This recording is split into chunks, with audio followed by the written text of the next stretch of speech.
be very respectful. I want to make sure you're comfortable. You good?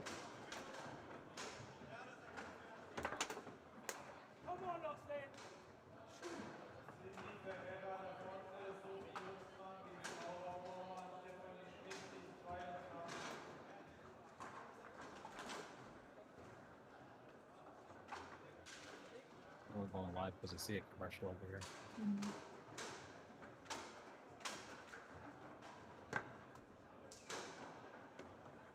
We're live. We're live now, right? I can see us live. I can see us live on Twitch. All right. Hey everyone. Well, I see it on Twitch TV right now.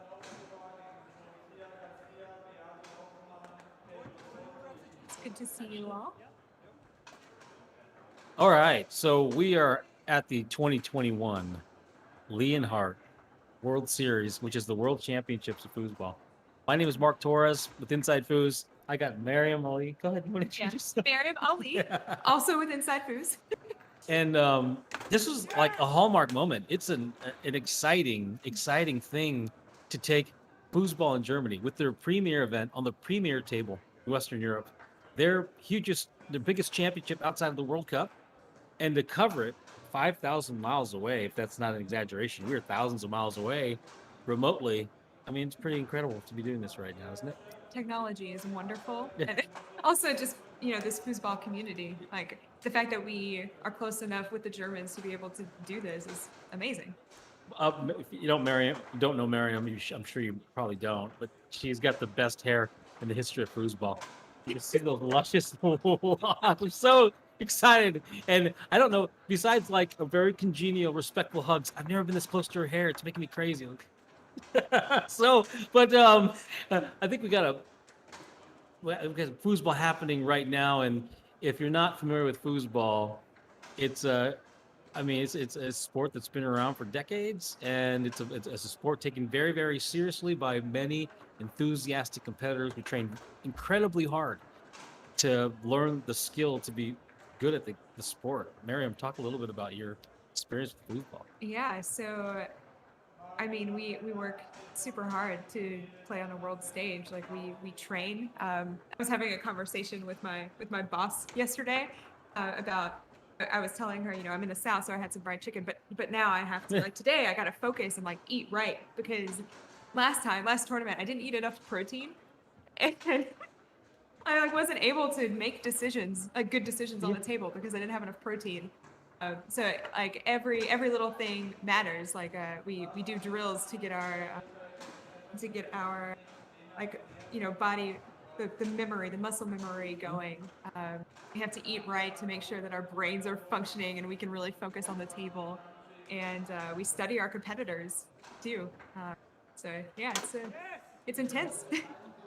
There are a lot of sports that are called games of feet and games of inches, and this is a game at the smallest level, like millimeters, because it's played at a high rate of speed and power.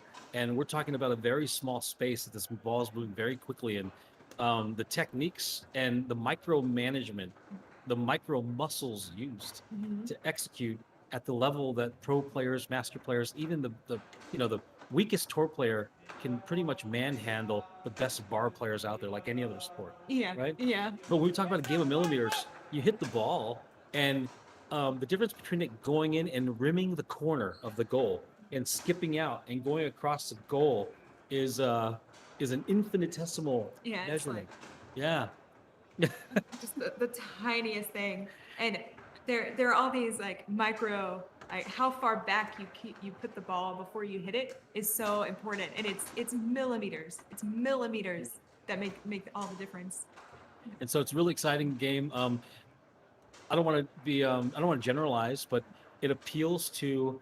It definitely has a wide, broad appeal. All types of personalities love it, but absolutely, there's a specific type. You have to be a little bit detail oriented and have to be a little bit preoccupied with the minutia to care about the range the ball has to move from, like 1 millimeter this way to this way is the difference between X amount of pounds per pressure that you put on the ball to scoop it out to get appropriate power, and to do that consistently, time in and time again, you gotta have a little bit of crazy. You gotta have a little bit And see, Mark's saying this very technically, but like really, you feel it. You feel it when you hit the ball right. You feel how it squeezes out, and you're like, that was good. That was good. It's like if you've ever golfed, when you do a perfect golf swing, it feels good. Yeah. Like that's like we're talking about this, this like these very technical things, but we really do have a feeling for it after after playing, and that's when you get that you get that perfect hit. Yes. It's like, yes, I want to keep hitting the ball that perfect way. And so we practice and practice and practice to make sure that we can hit it perfectly as not every time, because that's not how life works, but as much as possible. Yeah. And here's another thing that's oddly similar to gaming, and there are studies done on this. So when the ball's hit in a certain way and hits the back of the goal, makes a certain noise, makes a certain sound, the serotonins in the brain get addicted to the properties of playing foosball, just like a gamer. There's a certain aptitudes and certain things that become highly addictive, and the range of excitement that happens. We talk about this micro sport: the ball making a block, and then shooting the ball, and then recovering the ball, and all these things happen in these micro moments that elevate your level of intensity and attention and focus. Is so exciting. It's really something you need to experience. If you haven't yet, you probably have experienced it in some form. Other things you've done competitively, including gaming. Because Twitch is, if you're on Twitch, you probably do a lot of gaming. But foosball is a highly addictive. When you're watching great players right now, you see these guys excited. You saw a great shot and a score. Foosball has all the things that all the trappings of any type of sport or game that keep you coming back for more and more. Yeah, that's a good start, I think. Absolutely. I'm going to be honest. I have not been watching what's happening in this game. I just saw like the team on the right scored, but yeah, let's dive in and start talking about what's happening. So we're monitoring the Twitch stream now. Hey, Will Hawks, how's it going, buddy? Hi, Will Hawks. Hey. Can we change the characters? Yeah, I think what's happening, we're just going to start getting rolling here. We are actually taking in the stream from the German side of it, and we're going to have whatever they show us. So whatever they're showing us, we're going to commentate on that. We're going to describe and discuss that.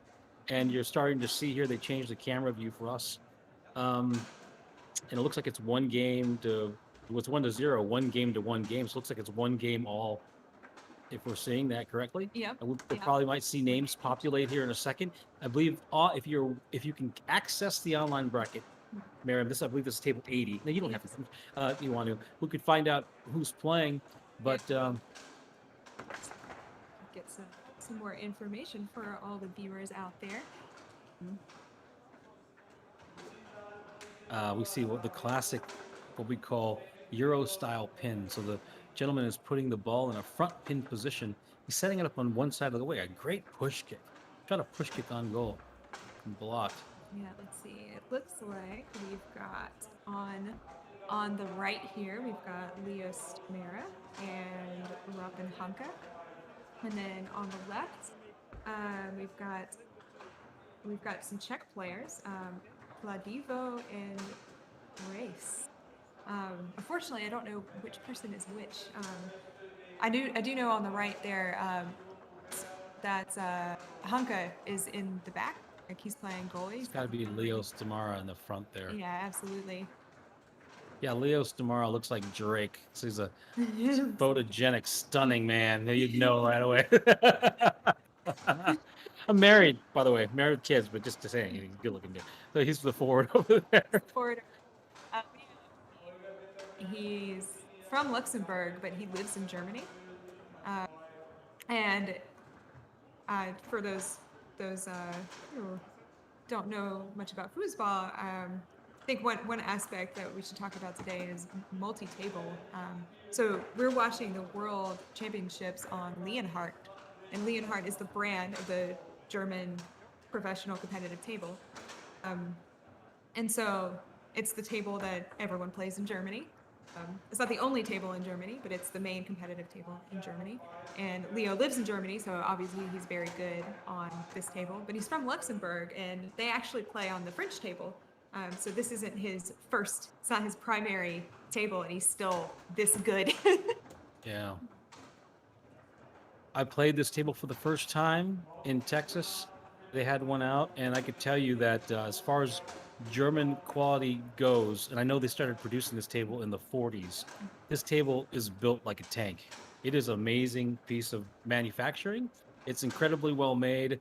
I before I played on the table, I looked at the men and thought those men must break. And then when I played on it, I thought these men don't break, do they? I've never seen, when we're playing intense tournaments, stuff happens. Like things on the table break, you see players break. I've seen someone pull a 2-bar out of a table before. I've never seen anything on a Leonhart break It's amazing. ever. Yeah, no, Yeah. that's an incredible testament to the decades of R&D and creation of this table. I think it's a lovely table, and it plays. I'm familiar with the Tornado foosball table, which is the American brand table, and that's also a very durable table. This table, and that has 3 men in the back and no raised ramps, which are the corners. You can see there are hills that go up that allow the ball to travel back down. This table plays like a hybrid. It plays like a tornado with a certain element of finesse that I'm not used to. So I like that. It's you gotta there's It's very versatile yeah, table. right. Yeah, plays pretty true. What we're watching, if you're not familiar with professional high level style of play, you see what they're not spinning the rod. That and we'll call that position the forward position, the midfield, and the defense to duplicate what they speak to in soccer terms. So in the forward right now, we'll call that in the defensive position. And there are different the goal. You love to score, but there are also different techniques. The true goal at the true initiative at a high level is to get the ball across the table. Scoring is a plus, but getting it to your forward, like you got it now, in the offensive position, and giving your forward an opportunity to score, Yeah. just like that. That was a beautiful shot. You saw it. I don't know if you could tell, it's quick, right? It's such a quick game. But what happened, the ball went between those men. And those men were close together. And he still hit that tiny hole on Kladivo's defense. You'll see other amazing things in their style of play where they try to bank the ball. So they try to hit the ball on the edge and hit it off the man, and hit it off the wall in a bank and score that way. You'll see a lot of that on this table. You're seeing what's called the classic, we call it the Euro pin. So he puts it in a pin position with the front of the man, Yeah. and and tries to yes. Thanks. All right. So Leo's got it on the midfield, and that one kind of squibbed through. To the forward position, right? Yeah. I think I misspoke earlier. That is race in defense right now. They might have switched. I think they might have switched. Yeah. Yeah.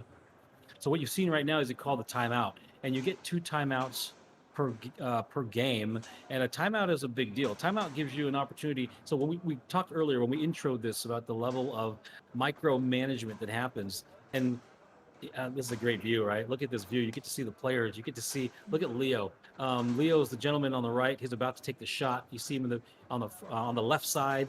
He's on the right of the table, but in the image, he's on the left side of the image. And there's anxiety and stress right now. He's managing it. He's taking his time. He's managing the moment to make sure he makes a good shot. Yeah, they're in a tight position right now because each team has won a game, and Leo just took the opportunity to get ahead in this third game, and winning this third game is very important. It gives you the advantage going into the next one. And there they go. And it's over. So congratulations to Leo and Robin. And just like that, and so that's the other thing. The pace that some styles of play, they lean toward a slower pace, but any match, because the speed and velocity of the matches play that, be over. Yeah. Just like that. Yeah. Be really, really quick. And stuff's happening on the table really fast. Let's take the Twitch chat. I want to make sure we're attentive to you guys. I'm going to move this so yes, it has an opportunity to see it better. Let's see here. I see we said hello to Little Hawks earlier. Let's see. AO Peter said nice pull shot. Yeah. You guys, we're here to answer questions and hang out and have some fun. Um, we're seeing that this guy. I don't know. To me, he looks pretty tall. He looks like he gets some torque on the rod, and these tall guys have an opportunity to they immediately have more leverage because of downward pressure. So when they learn how to hit the ball correctly, there's a lot of power. And then the dangerous guys are the tall guys that have the low backswing. Because the tall guys end up with a big backswing and they push down on the rod, they crush it. When you get a tall guy with a low backswing, you get the lateral speed. And so there's the lateral speed is the speed it moves across, and the power is and velocity is it moving forward. The guys that can move it across fast and forward fast are lethally Deadly. dangerous. Just deadly. Yeah, absolutely. Yeah. Sorry. It's almost more important to be laterally fast, because the distance is so small. Like, I mean, we're talking about inches from where you're shooting and the goal. But being laterally fast means that the defense doesn't know where you're going to go. The defense can't just beat you there. You're faster than the defense, so they have to really think, like, where are they looking? Yes. And that's what the whole game is about. Is that chess match.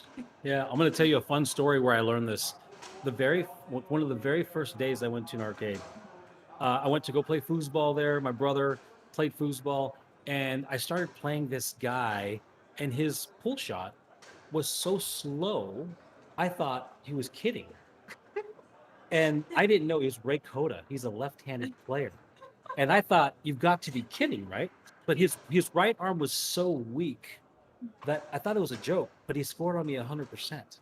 And the reason why is because his lateral speed, so his power was 0, but his lateral speed was, he compensated, right? Because he's a left-handed player. Accuracy became key. So people tend to lean toward their strengths. People that have power, naturally end up trying to beat you to a hole because they can get there faster than you, or like hammer the hole hard because of the momentum. But he had compensated with accuracy.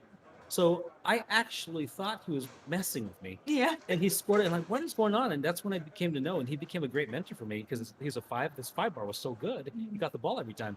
So that's what I learned. Wow, man. Like if I had to make a choice between sacrificing some power for lateral speed, always sacrifice power for lateral speed. It's much more important to have that. And good decision making. Yeah. It's underrated for sure. Gotta sing those shots when you have long arms. You gotta sling those. True, man. You know who's a great example of that is the best example in the United States is Ryan Moore, who's tall, and he's got, and so we do these things where we do these comparatives. There's a Foos Talk Radio is a show that I do. It's a podcast. Maybe you're familiar with it if you're listening in and watching. And we do like it's easy to talk about hardest shot. This is like best shooting, and we compare Billy Pappas to Ryan Moore. And I always lean toward Billy Pappas because I think power might be equivalent. Ryan may have an edge, but Ryan has a little more backswing. He's a little more backswing. So tall. I don't like. How would he even? Yeah, I know. It's funny. I know. But Billy has the Tiger Woods of strokes because he's been doing it since he was 5 years old. Yeah. So he's got the perfectly compact. So he's got all the lateral speed and the power, and he's just got an edge. If you ask other masters, they'll tell you hands down, Billy has the fastest lateral speed. Like lateral speed. His technique is perfection. That's right. Perfection. So for those of you who don't know who we're talking about, Billy Pappas is like former world number 1. Yeah, absolutely. Yeah. And he had kind of an incredible rise. He won like rookie singles when he was 8. Yeah. And I think he lost his first match and then came through the loser's bracket, winning every single one. And could you imagine having the kind of mental fortitude at 8 years old to get through a loss like that? Like, I can't even, So he turned pro at 9. And when he was 9 years old, I still remember one of my earliest memories of Billy Pappas. He played 3,500 limited, which was an event back in the day because points. And he played with Brian King, and he was 9 years old. And he lost in the finals of 3,500 limited, and he was crying his eyes out. I was standing next to him, and I was patting him on the shoulder. I was saying, "Hey, man, it's going to be okay." And 20 years later, he won open singles at the Tornado World Championships 4 years out of 6 years. There's never been a feat like that. No, and that was during Federico's prime, who's the greatest player of all time is Federico Collignon. And then you had Ryan Moore playing. You had You had Tony Sprayman playing, and Billy won 4 out of 6 Open Singles World Championships on Tornado and a virtual. One of the greatest players of all time, kind of retired now, doesn't play much anymore. Yeah. But yeah, so let's get back to the fundamentals of food. We're talking about all these foosball greats. We have incredible day of foosball coming up with this. Yeah. So So yeah, it's the afternoon in Germany. And in the morning, they did qualifications. So basically, you do shorter match rounds to figure out a ranking. So one thing, there's kind of like two schools of thought. Like you can come into a tournament already with a rank, um, or you could do something like Swiss system, where you determine the seeding once the tournament has started. So that's the way that this tournament is structured. So in the morning they did a bunch of rounds where they played a bunch of different people at random, kind of round robin, and then based on the number of wins and for tiebreaker the number of points scored, they got a ranking to seed the players for this single elimination round that we have witnessed the first round of just now. maybe we could check the bracket and see if we have what time we have the next match coming up. They're usually pretty quick about scheduling stuff. So I'm going to take a look now to see if they've got something scheduled. So I think this tournament was open to something like 500 players for pre-registration, Yeah. and got sold out of registrants in the blink of an eye. Yeah, it was immediate. So it was capped at 520 players only. And I say only because, well, for a number of reasons. One, this tournament typically has 550 anyway, but because of COVID, there are so many more people who are just eager to travel. Just you know, we've all been stuck inside for so long. We're jumping at every opportunity to get to compete. So yeah, they sold out. COVID has done? COVID has taken people that were passionate and obsessed and loved foosball and reminded them how crazy they were about foosball. Absolutely, absolutely. We're all going through withdrawals. This was just like symptoms over this time, like, oh my god, just itching to play. Yeah. Is that Maxime? InsideFoos? InsideFoos. What's up, man? Oh, hi, Maxime. Hope you're having a good time. We just saw Leo Stamara have a great match. Yo, we'll just say yo back. Yo. Seems fair. We're talking about all things foosball. We want to make sure we are having discussions that are interesting and relevant to people that have never been exposed to foosball before. A lot of people see table soccer and they think of it as a toy. They think of it as something that so in one of their friends' garages. They think about spinning the rods, and they might have fond memories of having fun on it, but like just kind of a fleeting kind of, oh yeah, that foosball thing. Globally, foosball is a phenomenon. It is something that people are passionate and love. And once you go and play one tournament, and find out where people are enjoying the sport, you'll get addicted. You'll get addicted. There's something now. You may not get addicted. So there's all these types of things that fixate people on foosball. It may just be like passing the ball and catching it, and that'll become a thing. Like, man, I love catching the ball, passing. Yeah. Or maybe like hitting a good hard shot or a tricky shot or faking someone off. It may be in the back and you find out you defend really well, your reactions are good, but you will find something that you can become fixated on, Yeah. and that graduates to the next thing. Like, now I can do that, man. Now I can do this. The learning curve is so huge in the best of ways when you first start foosball. Yeah. It's amazing how quickly you can. If you have some good guidance, it's amazing how quickly you can go from like, I don't know what's happening, to having control. Yeah. Having some control. And yeah, you can kind of watch your progress, especially if you're going to tournaments too. And I remember my first tournament. I learned so much over probably 3 days. Like, I'd only been playing a few months leading up to it, but I probably learned more in those 3 days than the months that I played before, because you see so many good people and you can find things to pick from, like, oh, that shot was really cool, I want to learn that, or that, oh, they tricked me. They just tricked me defensively. Like, what did they do? Yeah. Like, yeah. how did they fool me? Like, Yeah. what was that trickery? And like diving in. That And witchcraft. yeah, exactly.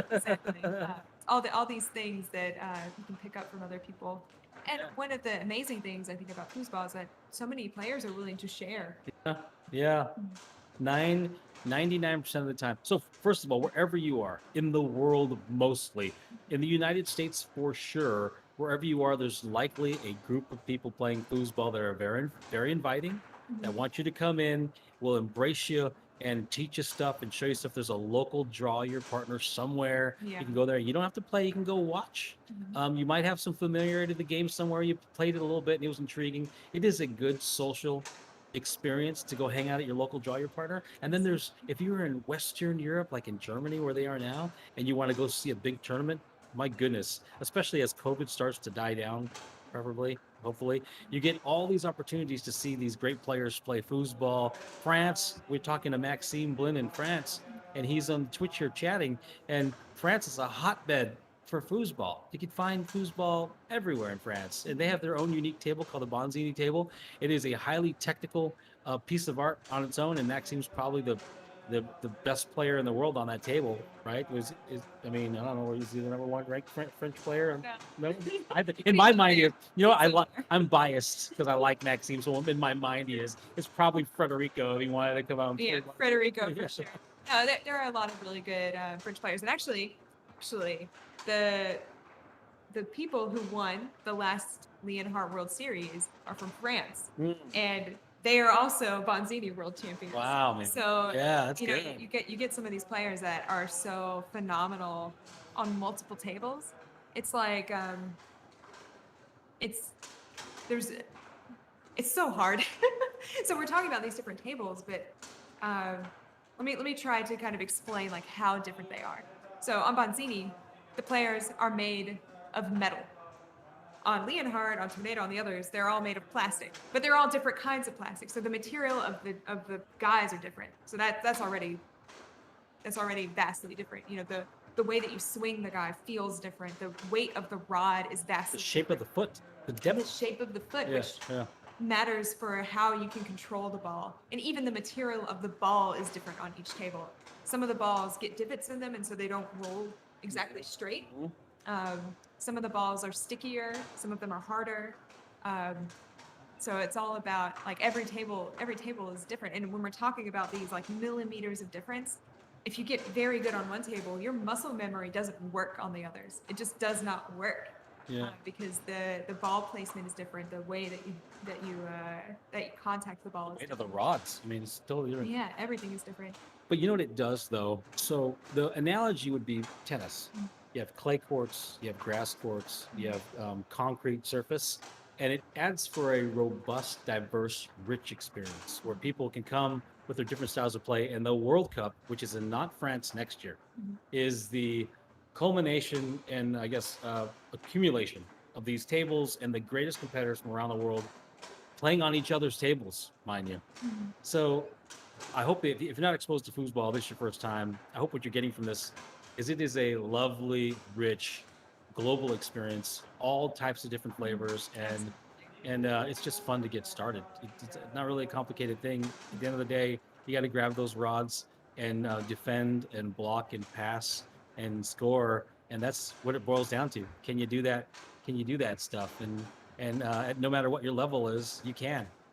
Believe me, you can.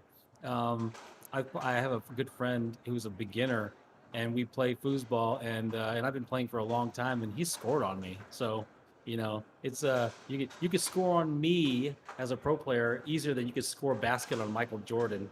That's foosball lends to you getting good fast and having potential and ability.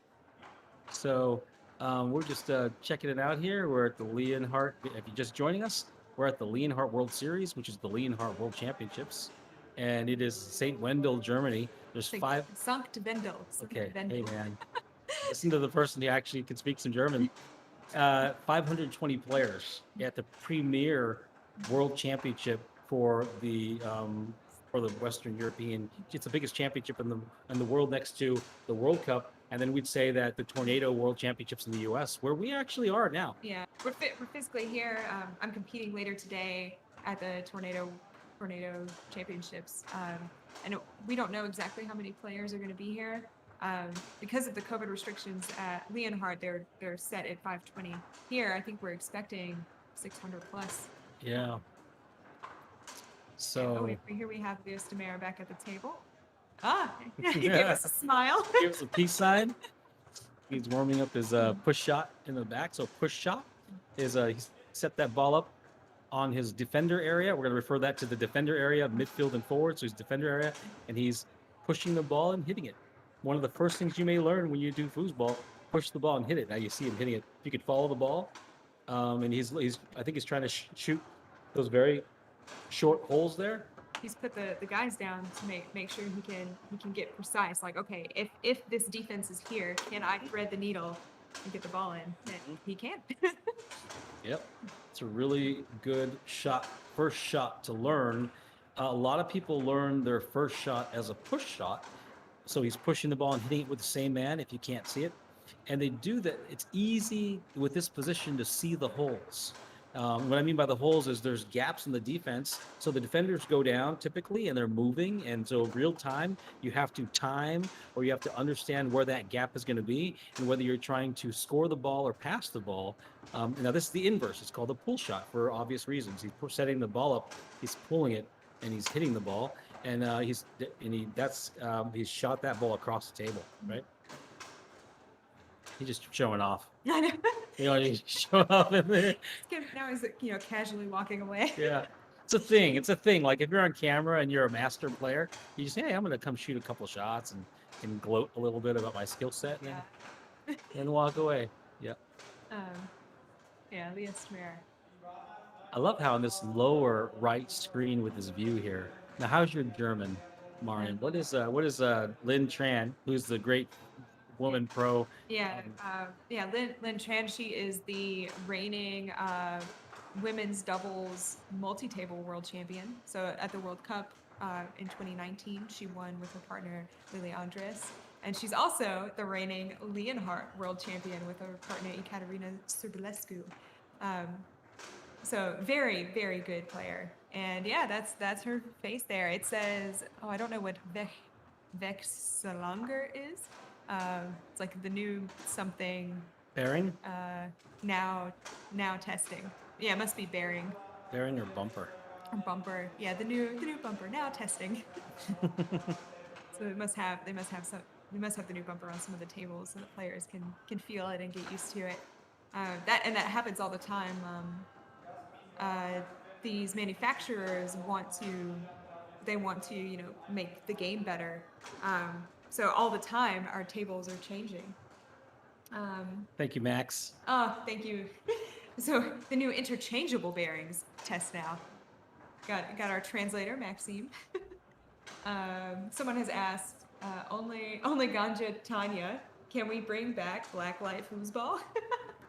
That's got to be Tanja Marie. Yeah. She's another great InsideFoos member and foosball enthusiast extraordinaire who travels around and a lovely, lovely foosball personality. Great joining us, Tanja. Can we bring back blacklight foosball? So that sounds like party time. We need a DJ if we do that, right? We need to bring it. Absolutely. Yeah. I think that's a requirement. We need a DJ, and I think all the players need to wear like fluorescent shirts. That's also necessary. It's always good. Absolutely. Yeah. We need to get. You may see later on, like players will wrap they look like ribbons onto the handle, and these are grips. They're to help if your hands sweat, or to just give cushion if you're doing a shot. Kind of helps protect the skin on your hand. We can make those fluorescent as well. There's all kinds of stuff you can do with black light. I remember one time I was in a black light party and I had just eaten like a ho-ho, and I looked like my front teeth were missing. There's one thing you got to be careful of is your front teeth looking like you're missing when you're. Yeah, what a weird ho-ho. It was a ho-ho. Or Oreos. I'm pretty sure it was a ho-ho. Yeah, okay. Just make sure it looks like you have your front teeth. I mean, front teeth is probably a good thing to look like if you have them. No offense to anyone who's missing their front teeth. Not a thing. Leonhart has new bearings, and you can really. That's nice. Yeah. One of the things, when you're doing table maintenance, which happens at these tournaments because a guy breaks or if you can see, there's like a screw holding the guys on. Sometimes the screw, or sometimes it's a pin on some of the other tables that breaks. And in order to switch those out, sometimes you might need to take players off, and it's hard. It's work. It's work to get the rod off to make changes and stuff. So yeah, these table manufacturers make changes all the time to fix stuff like that, to make the table more maintainable, to make it last longer, to make the competitive play better. Also, yeah, these things happen all the time. Um, And we spoke to this earlier in case you missed it. And once again, my name is Mark Torres with InsideFoos. This is Mariam Ali with InsideFoos.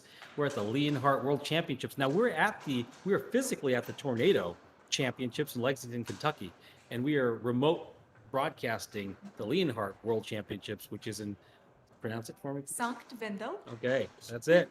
But we spoke earlier to this incredible German masterpiece started producing in the 1940s. I think it was 46. So it might have been, who knows what the backstory is. I probably should know this.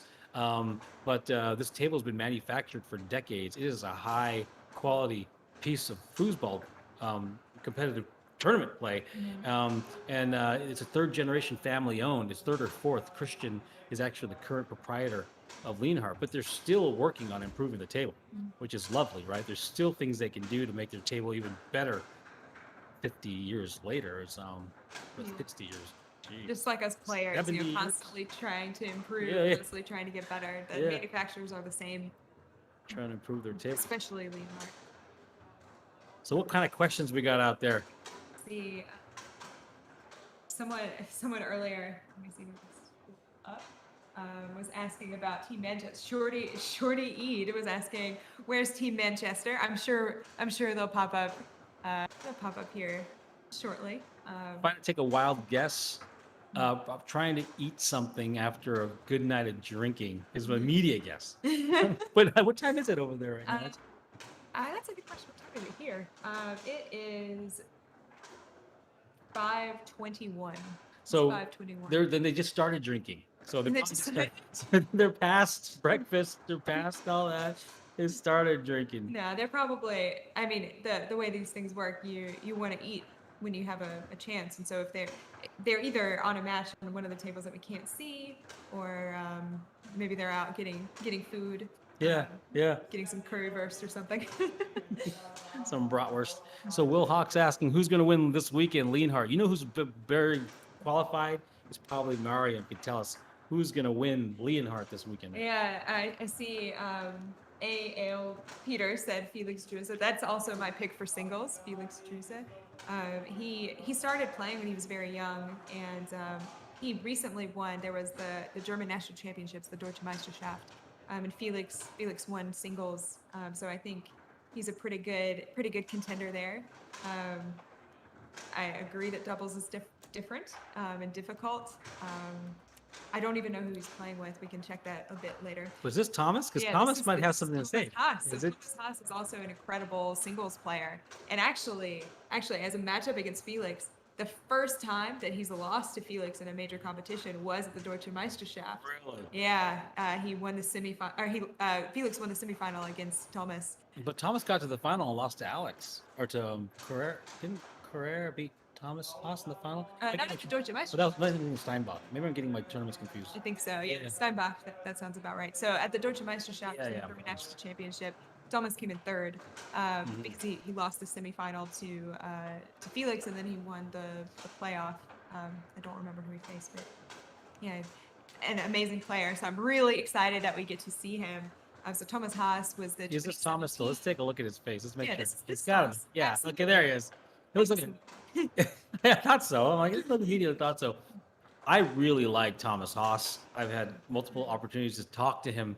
He's got a machine-like, methodical approach to practice, including things he does that I never, when I was actually competing in foosball, like one of his things is when I absolutely do not want to play foosball, I go practice, and I go practice hard.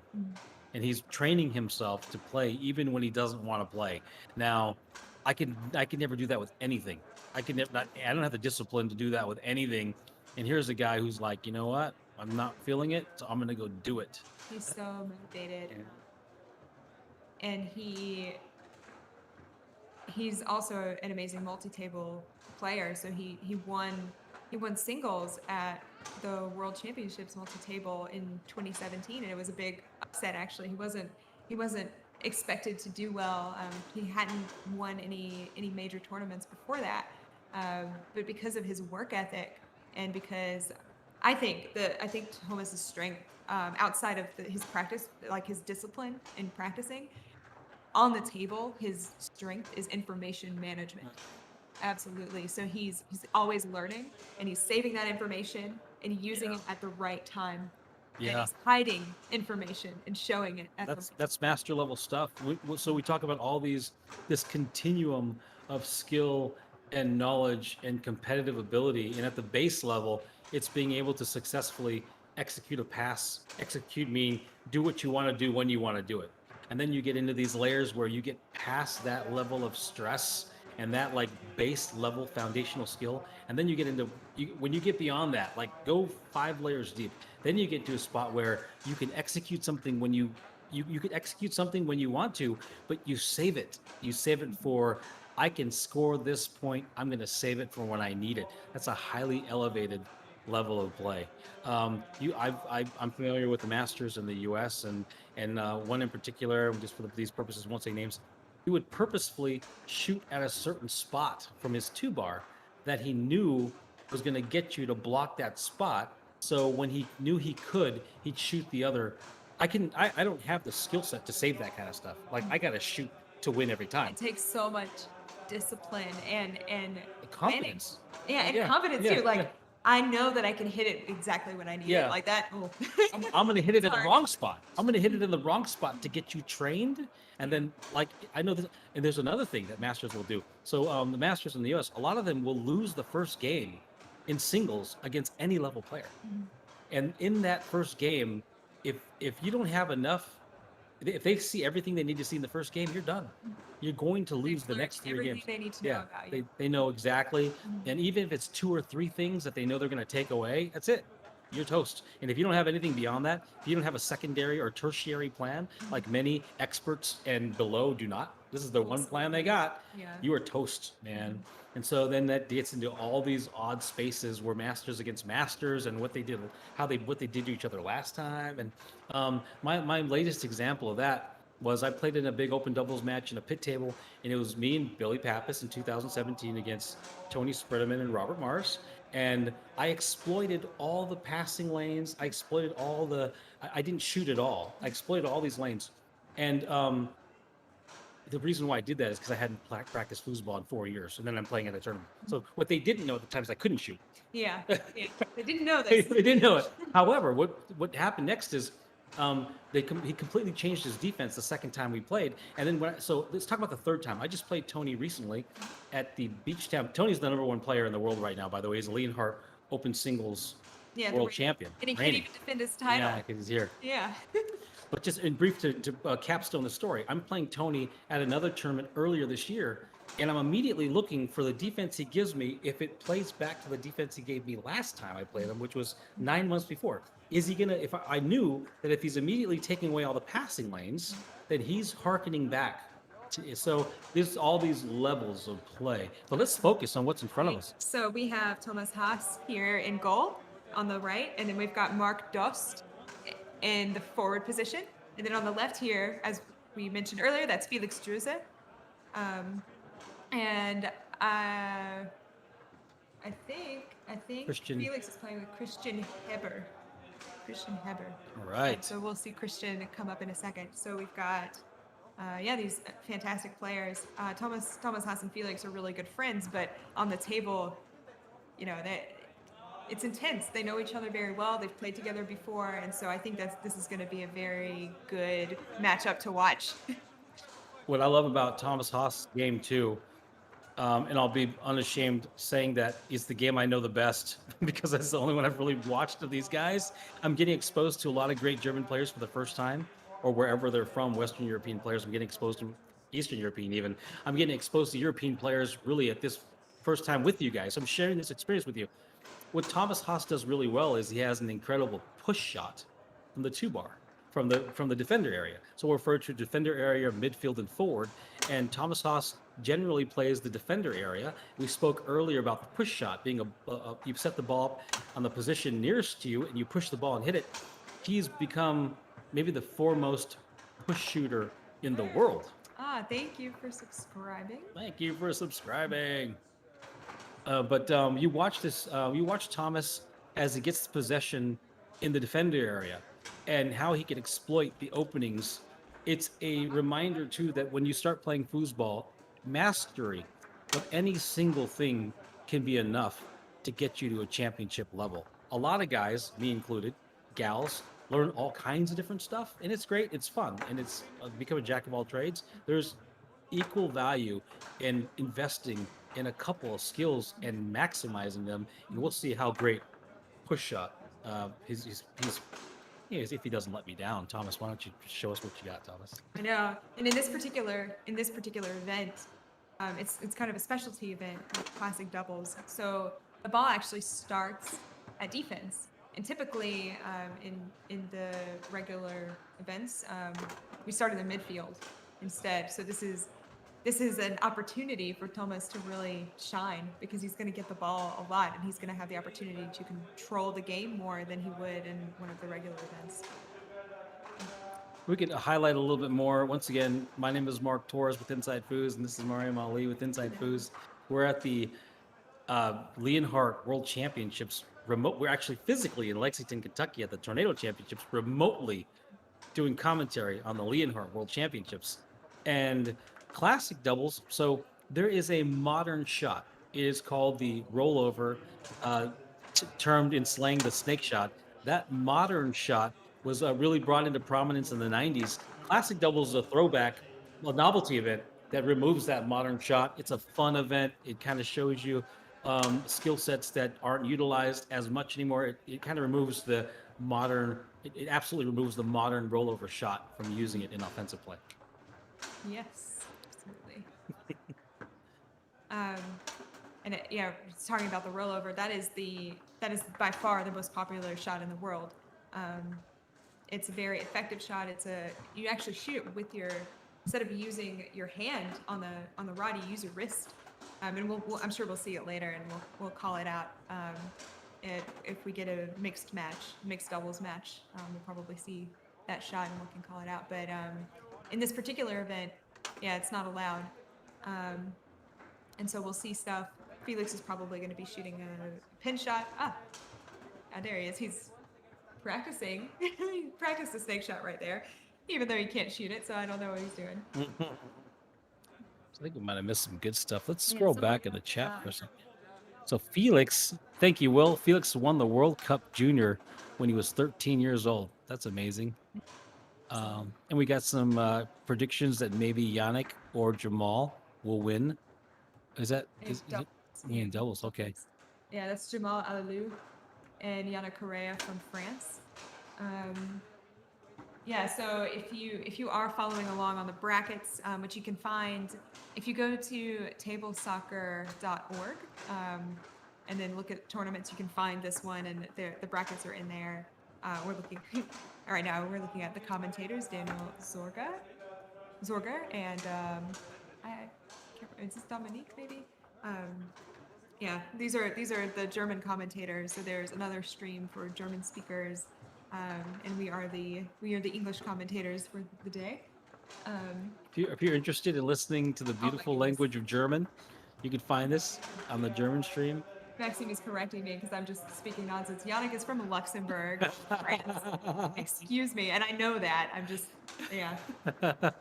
Excuse me. Let's see what else. This is absolutely going to be a great match. Is there an InsideFoos Discord available? Not at the moment. We have a Discord going, but it's only internally for us to commentate. Will, I see this, man. I'm looking forward to watching Felix play. I've heard so many amazing things. It's just a shame that I haven't been exposed enough. I've really been back in foosball for like a year. It's really been, but I'm super excited. I was getting ready to go to Germany for this tournament. The only reason why I'm not there live right now is because the re-entry rules with COVID, or I was going to be there yesterday. Today's Thursday. Today's Thursday. I was going to be there Tuesday. So I should be in Germany right now. COVID rules are the only reason why I'm not there.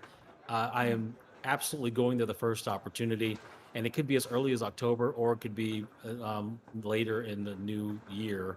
But man, I'm captivated and fascinated by the talent and skill of these players, and I'm looking forward to having a beer with you guys. Will Hawk said that Felix became a power lifter during COVID. Apparently, he actually was lifting weights before. He just went deeper into it during COVID. Oh yeah. So apparently, this was before I met him. He was a very scrawny kid, and then he started powerlifting to bulk up. And yeah, he's definitely like much bigger than he was like a year and a half ago before Good for COVID you. started. Good for you, Arnold. I know, right? Like a lot of us, I don't know. I learned cooking. I got better at cooking over COVID. Yeah. And then you've got Felix who like doubled in size. I doubled in size, but I was going for eating. So I was started thinking about the hot dog championship, and I thought I'm way too far behind to compete in that event. I mean, Hot dog. but it's good that you tried. Yeah, I did. I mean, Yeah. I like 4 hot dogs. I'm like, not too far behind. Too far away. Yeah. Yeah. Don't want him to eat 50. Like that's too much. You can dream. A man can dream. So we have maybe we're commentating on the German commentators. I wonder if let's take a look here and see. Yeah, it's Daniel Zorger on the right. I'm actually surprised Daniel isn't playing. He's very good goalie, specifically. I mean, he can play good forward too.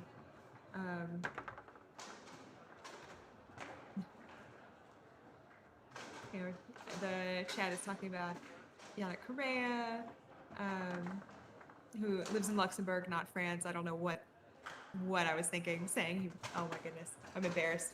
Anyway, so yeah, Yannick Correa is Portuguese, lives in Luxembourg. We've got these players warming up, getting ready to go. See Thomas Haas practicing hitting that nice push shot from the back there. Yeah, I'm excited to see. And you see Mark Dost, he's got a glove. It's actually pretty common for players who shoot the shot that he's doing now, the Euro pin, as we were saying earlier, pin shot. It's pretty common for those players to wear a glove. Just helps get more traction on the rod there. So typically, if this were not classic doubles, we may see that modern rollover shot, which is done with the wrist. This is a similar shot. It's a pin shot in the same position, except for it's done shooting with your hand on the rod. And it's a very, very successful shot. The greatest player of all time is a gentleman named Federico Colñón. He doesn't play as much anymore, but that is how he was so successful. And he's a gentleman who won every single major championship on every table. Everything you could win, he won. And he did it. One time he did it for the whole year. One whole year he won. Like imagine if you're a tennis pro, not just all the majors, you won every tournament. Yeah. Imagine winning every single tournament for the whole year. I don't know if we'll ever see domination like that. I mean, I don't know if there's any more pure form of domination than winning every tournament available, every major event. I mean, yeah. Crowning achievement, right? Yeah. It's a phenom, a unique one, a generational competitor of any type. Best way to describe Federico. Yep. So we've got the players fist bumped, which is standard way to be like, yeah, let's go, ready. It's a respectful. Let's get this match started. It looks like Heber is gonna serve the ball, and yeah. About to get started here. Time to party. Making sure everybody's ready. Take a deep breath here. Yeah, Thomas getting his game face on. Good. So what we're going to see, you see that little rod bend there. That's to get torque on the rod. That actually allows you to get more power because the ball, in a nice little slice shot that went across the table.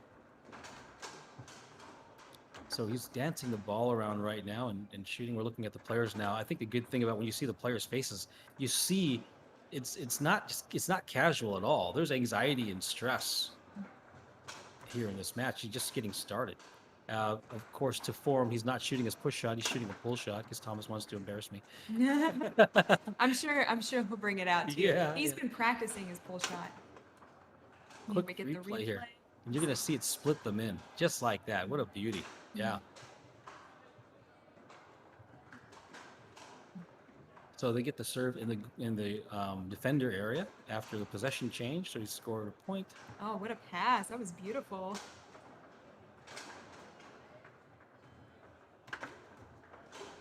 Oh, Ooh, nice. nice. So if you could see that, he pulled it over and hit it with the other man, the furthest man, which is very tricky.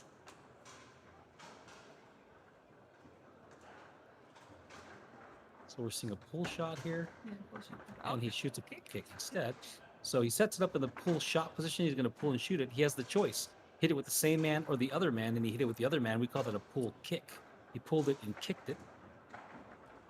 And now in the midfield area, it's typically a passing opportunity to pass it. It's a high percentage to pass it to your forward area and try to score from the forward area. There's a lot of nuance here. So you see them, all these micro movements are to trick you and to be clever about getting the ball through the. So you saw what's a brush down pass. That time he went long. So the first time he shot a split that went between the men, that time he pulled it all the way to the far corner and was blocked.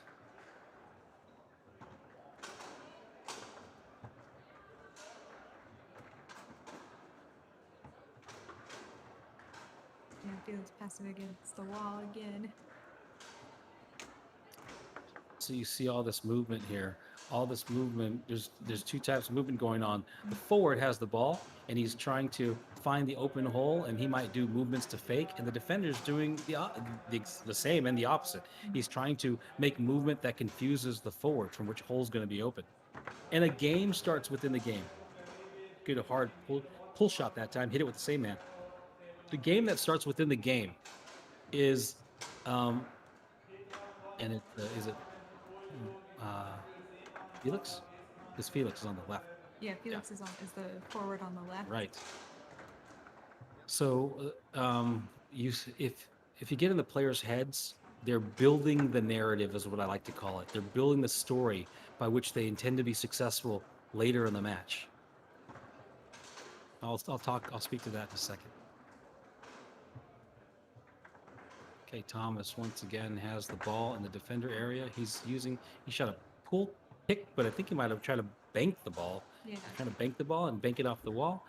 And now his partner has the ball. Yeah, he was able. That's one strategy from defense. So one thing you can do is pass the ball, like we saw Haber pass to Jorza earlier. But you can also hit the ball on goal, like in the direction of the goal, fully knowing, okay, that defense is going to be there, but maybe the ball will still get to my forward. It'll bounce off their men and still get to my partner. So there's a few different strategies from defense.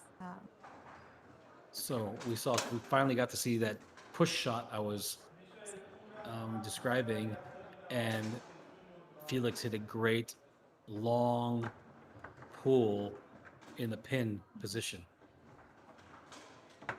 Now, so I was talking about Thomas's push shot, and he's shooting a pull shot, and it may be because of history. Maybe Felix may block his push very well, and they scored. Wow, is that it? That's the first game? Yes, game. Yeah. Felix, man, very, very dominating. One of the things that is key for a goalie is to clear the ball. So scoring is icing on the cake, but if the goalie can get the ball across the table, it's almost like a punt in American football. You kick the ball across the table. When you fail to get the ball across the table, it's not a good thing because it means possession has probably gone to the opposing team, exactly. And it gives them additional opportunities. And what Thomas did not do a great job of there, frankly, is he didn't clear the ball very well. Yeah, getting it up on Felix's 3-bar. Right. That's the worst place that it could be. Yeah, right. Second only to being in your own goal. Right. So that's a good clear right there. Now, you heard us speaking earlier, and if you're just joining us, it's Mark Torres with InsideFoos, Mariam Ali with InsideFoos. We're at the Leonhart World Championships.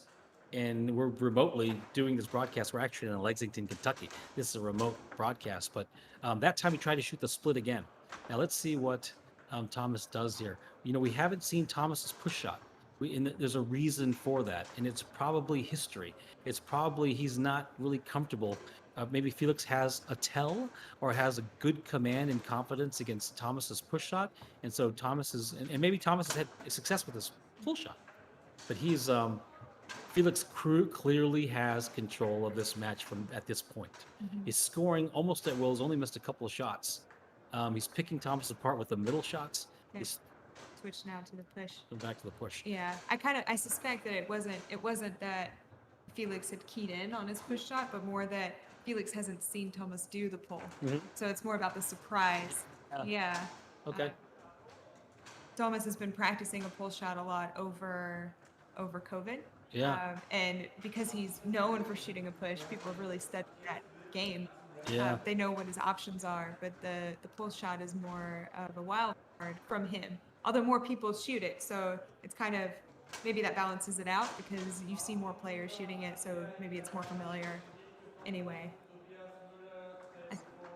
Yeah, no, that's great. He's adding a little twist. Wonderful shot there by. Yeah, it's my name is Mark. His name is Mark, and I keep wanting to call him something else.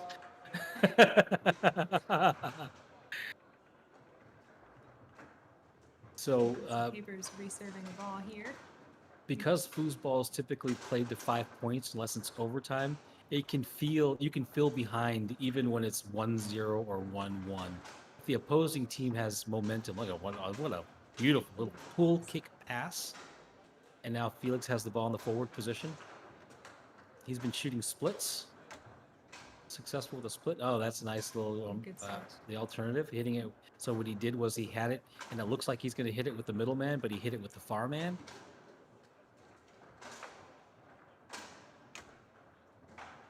He went the long hole that time. So he was exploiting those middle holes, but it's good for him to shoot those corners because it keeps Thomas honest. What that means is as long as he continues to get the possessions, he can shoot those holes and then open up the other holes like anything else. You pick at something, and what a great pull shot. Yeah, got one. 2-bar, we were. Let's watch that replay. See. Let's see where that goes. I think that's going to go long around.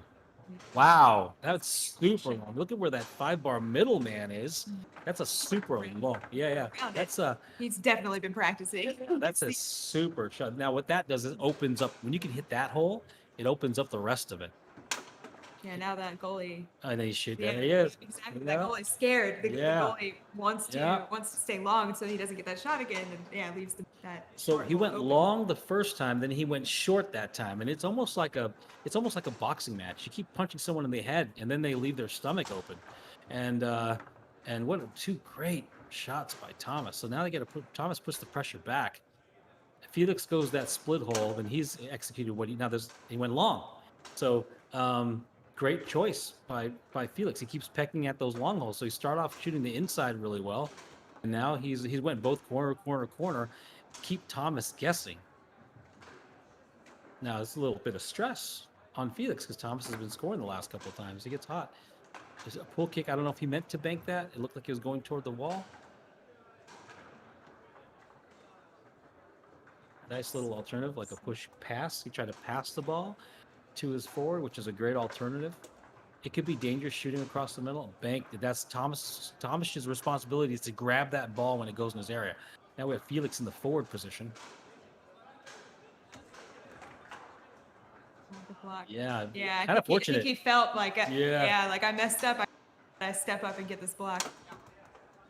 And wow. Oh wow, that was long. So he had that ball in the pin position. He pushed it and hit it with the same man, and he goes to the deep hole, and a little rod toss there. I like when someone throws the ball. It's a little extra off. I think Thomas a pass attempt there, and we got Thomas back in the pull shot position.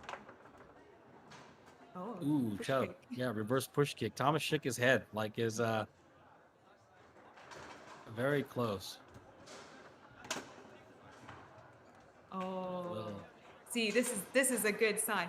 So I think one of the interesting things when you have a player who has been playing since they were a child, when they make a mistake like this. So what happened when he first moved the ball didn't move exactly where he wanted it to. He didn't get the positioning that he wanted. But because he's been playing since he was a small child, like he has such a feel for the ball, and he recovered.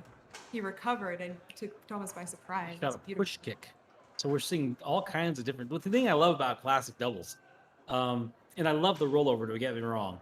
That's the modern shot that everyone loves. But we're seeing push kicks and pull kicks and push shots and pull shots. That's what's great about this novelty event, classic doubles. These guys are pulling out all the stops. So he set it up in his classic pin position.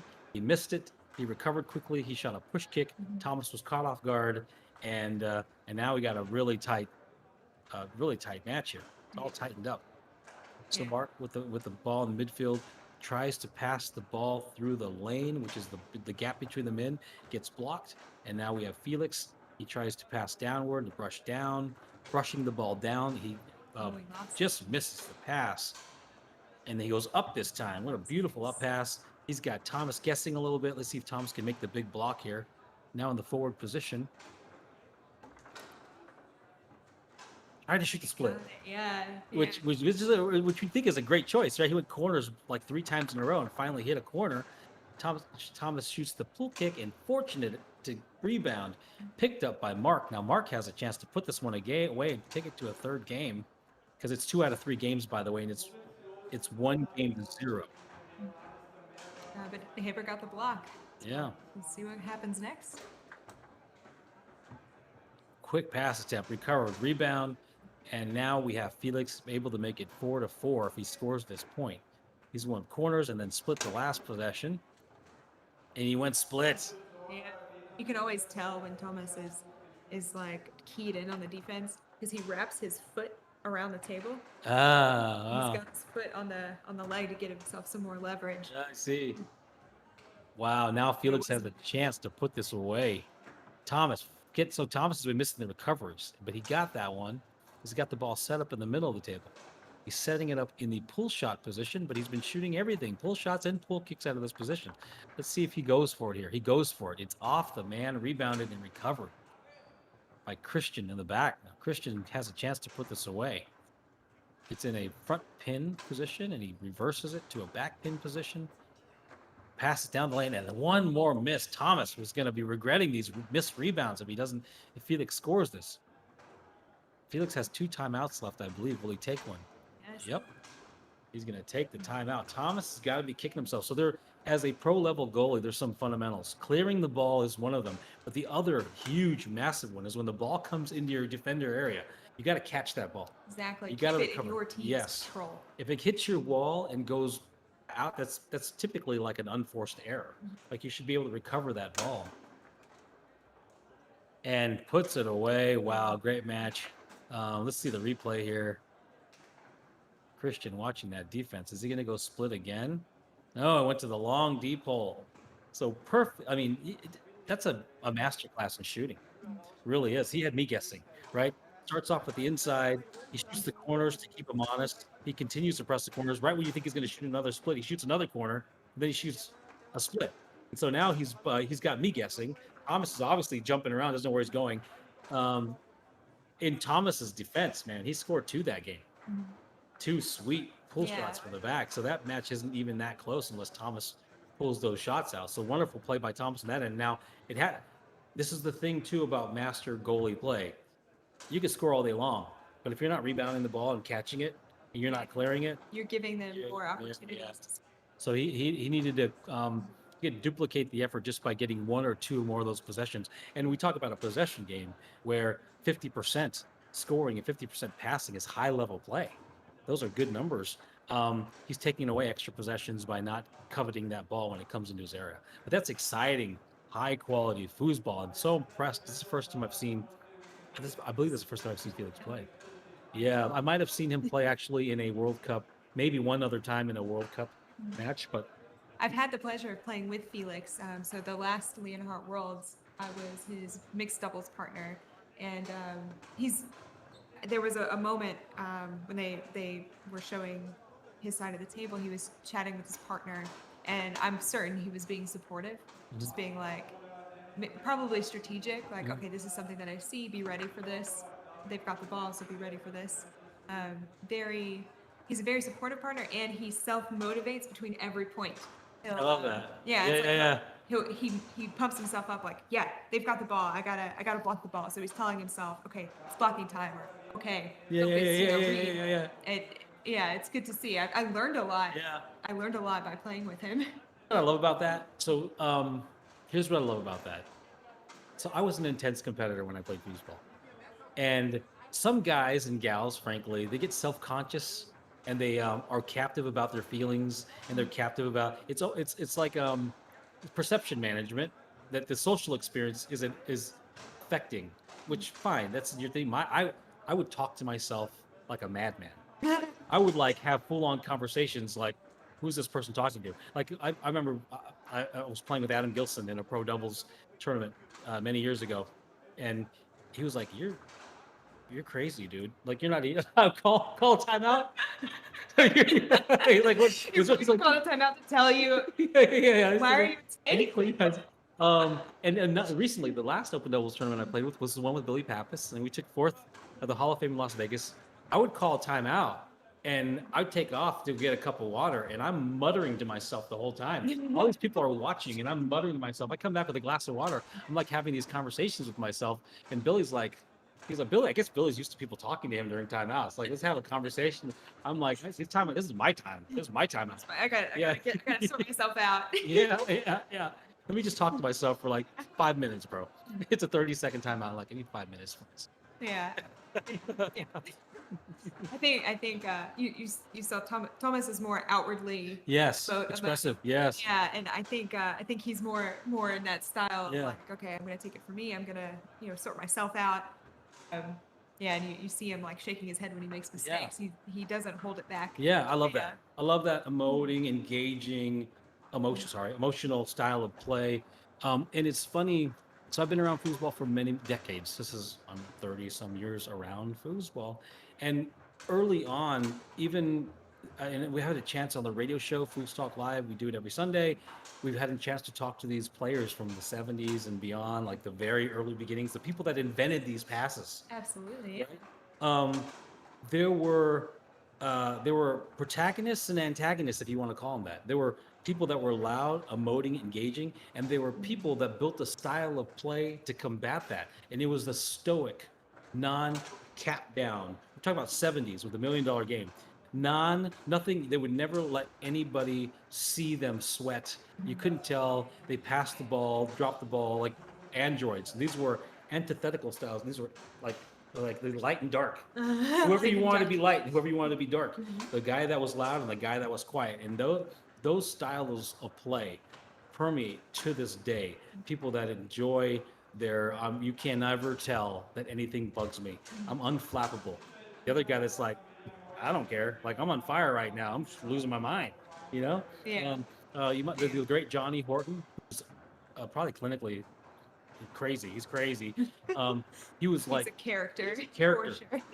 And where that engaging style of play is effective and infective, where people just want to like Johnny had hordes of people following him around, and if you took 100% of the pie, 70% loved him, 30% hated him, but they all followed him. They all watched him play. So he would do this thing where first possession, ball one, 5 bar, pass, score, timeout, match over, walk away, or game over. He walk around, celebrate, because I got the first point. I have the 1-0 lead. You can't beat me now. Can't beat me now. He'd believe it. It was so entertaining to watch and so fun. It was you rooted for him or you rooted against him.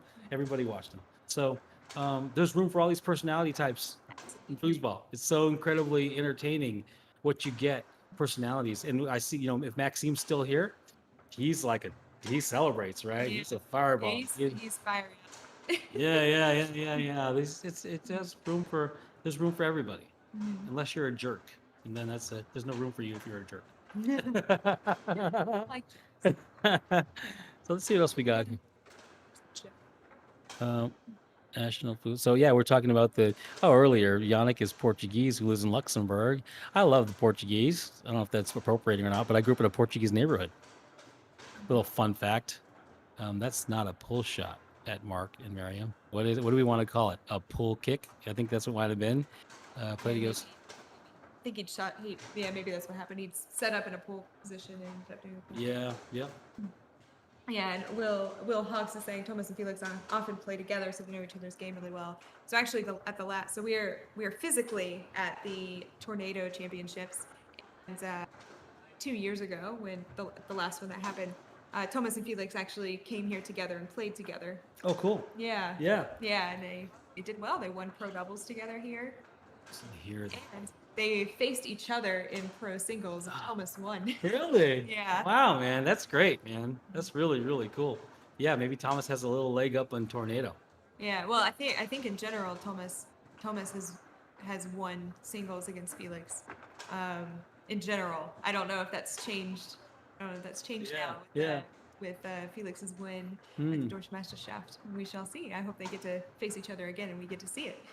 Again, Felix is the one we said became a power lifter, Yeah. right? Yeah. Felix, come take your shirt off, dude. Let's see it. Come back here. Objectify him. He's a child. How old is he? He's not a child. He's like 20, Okay. All right. 21, I think. I'm sure the whole crowd is objecting to me to objectify him. So I'm gonna give me 1 second. Yeah, we've got a bit of a break here. Yeah. Well, you want to take a quick break? You want to I'm happy to stay on for a bit. Okay. I was just gonna. Yeah. And I'll talk a little bit about Felix. Yeah. And Thomas. I feel like they're good friends of mine. Felix is a computer science student, very smart. Thomas also recently started a program in Cologne. Yeah, it's good to see them. It's good to see them playing. Yeah, it looks like we've got an 18-minute break before the next match.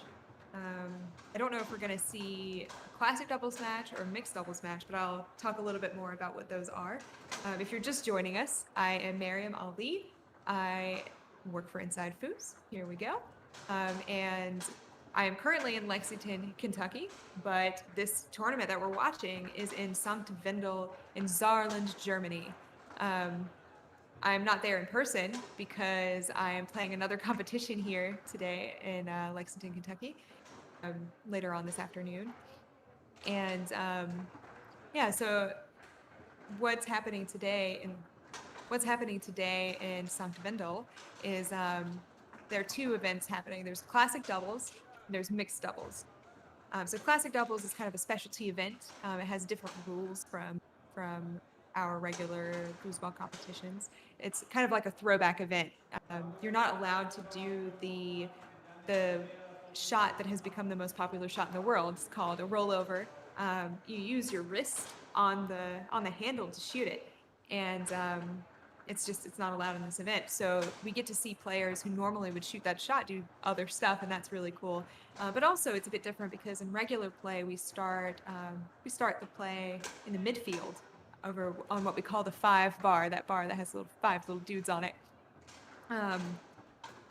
But in classic doubles, it actually starts in the defense area. Like the defensive area starts with the ball instead. So it's a fun event. I mean, obviously these players are taking it very seriously, but it is fun and different to play compared to our regular events. And this is kind of the warm-up event of the weekend.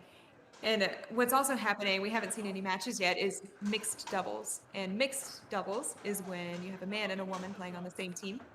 And I hope we'll get some of those matches later on, especially as it gets deeper into the brackets. But it looks like we're going to get a classic doubles match next. That is Jörg Harms right now, who is wrapping the 2 bar, his defensive rod. And when I say wrapping, like those are athletic wraps, similar to tennis wraps that you put on a tennis racket.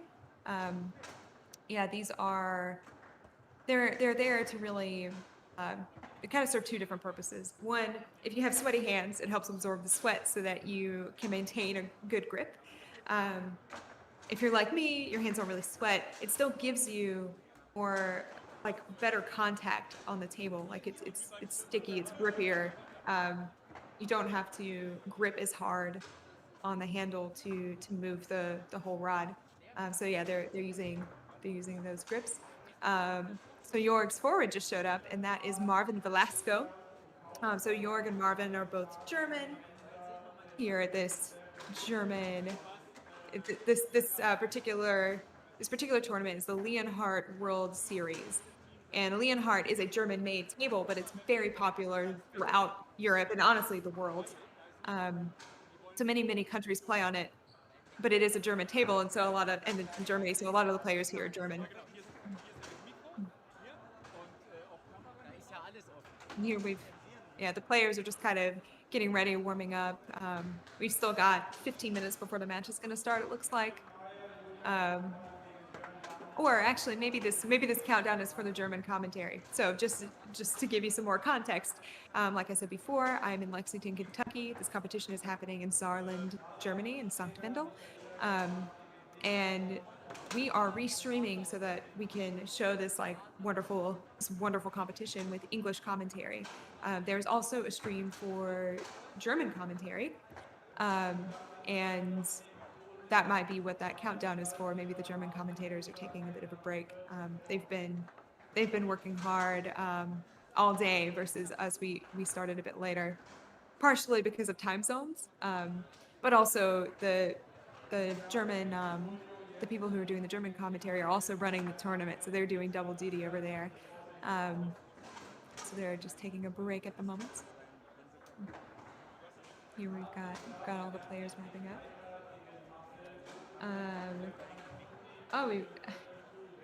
A.L. Peter. I have no idea if I'm saying this handle right, so apologies if I'm just totally off base. But A.L. Peter from our Twitch commentary is telling us that the goalie over here is Mick Kunath. Mick Kunath, also German. He had a really good showing at the Deutsche Meisterschaft, the German national championships, a few weeks ago. So yeah, I'm excited to see him play some more. Oh no, we lost the stream. Maybe the Germans are about to play something. So the Germans are sending us the feed. And so we'll just wait and see what happens. I'm sure they'll get the cameras back up. Oh, here we go. Here we go. And in the forward positions with Mick Kunath is Max Boyer, who also had a very good showing at the Deutsche Meisterschaft a few weeks ago. So the team here on the left, Marvin Velasco and Jorg Harms, they very good players. They won. They're the reigning world doubles champions in multi-table. So these players are not just good on this particular table, Leonhart, but they're good on all of the official competition tables, and of which there are 5. There's the Italian-made Roberto Sport, which plays a bit faster. The rod is lighter. Players are a bit wider. And the ball is a bit stickier compared to Leonhart. Then there's the French table Bonzini, where the player figures are much heavier. They're made of metal. The rods are much lighter, but it's easier to play a finesse game. Say on Bonzini, it's a beautiful finesse table. They also had to play on Garlando, which is an Italian-made table that's it's all about precision. The Garlando table is all about precision. And they also had to play on Tornado, which is the competition that is happening here in Lexington, Kentucky this weekend. And that's the American-made table where the player figures are much bigger. And it's a power, I'd say it's a power table, the American table. And I think Leonhart as a table is, well, number one, it's very well made. You don't see in other competitions, because you've got these really pro players. We're abusing the table, we're hitting the ball hard, we're flexing the rods, and all these tables are getting a lot of play. This particular competition has 520 people. The one that we're at this weekend in Lexington, Kentucky, is going to have over 600. And so each table is getting a lot of play, and it's getting a lot of abuse. And what you don't really see with Leonhart's is much table maintenance. You might have to add some more lubricant to the rods, make sure that it stays, you know, gliding all weekend. But things don't break very often because it's such a well-made table. And this table is also, it makes it easy to do all kinds of styles on. So it's a really nice table. And here we have two fantastic teams facing each other. As I was saying, Marvin and Jorg, multi-table world champion, the reigning multi-table world champion doubles team, and we've got Mick Kunath and Max Hoyer on the other side, who are also phenomenal players. So I'm expecting that this is going to be a good match. Excited for it to get started. They're just warming up now, the players, making sure they're sharp and ready. If you're just tuning in, Mark is on a break at the moment, but we were chatting earlier about how foosball is a game of millimeters. Like every little movement matters. How far back you place the ball. You know, there are only inches between where you're shooting and the goal, and so it's important to warm up ahead of time because number one, you're playing with a ball that might not be brand new. Maybe you played a few matches on it already and you want to see how the ball's rolling. Two, any like minor changes in the table could impact your play, and so you want to get a feel for the table before you go. So that's why these players are warming up, making sure they have the right feel for the ball and for the table. Yeah, that they're ready. And like I was saying before too, sometimes you need to make minor adjustments to the table, like adding some lubrication. They want to make sure that, okay, they've put their wraps on the handle. You know, do they do it smoothly? Does everything feel good? You see Marvin's got his glove on, making sure it feels good. Yeah, so it's all good. Mark's over here taking a selfie.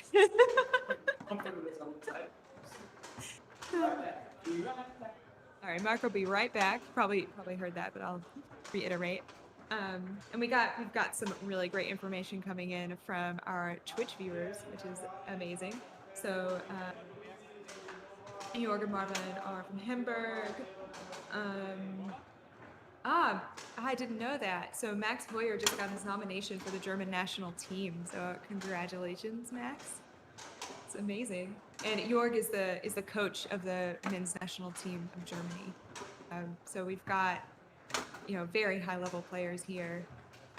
Got world champions, national team players, you know, just world class.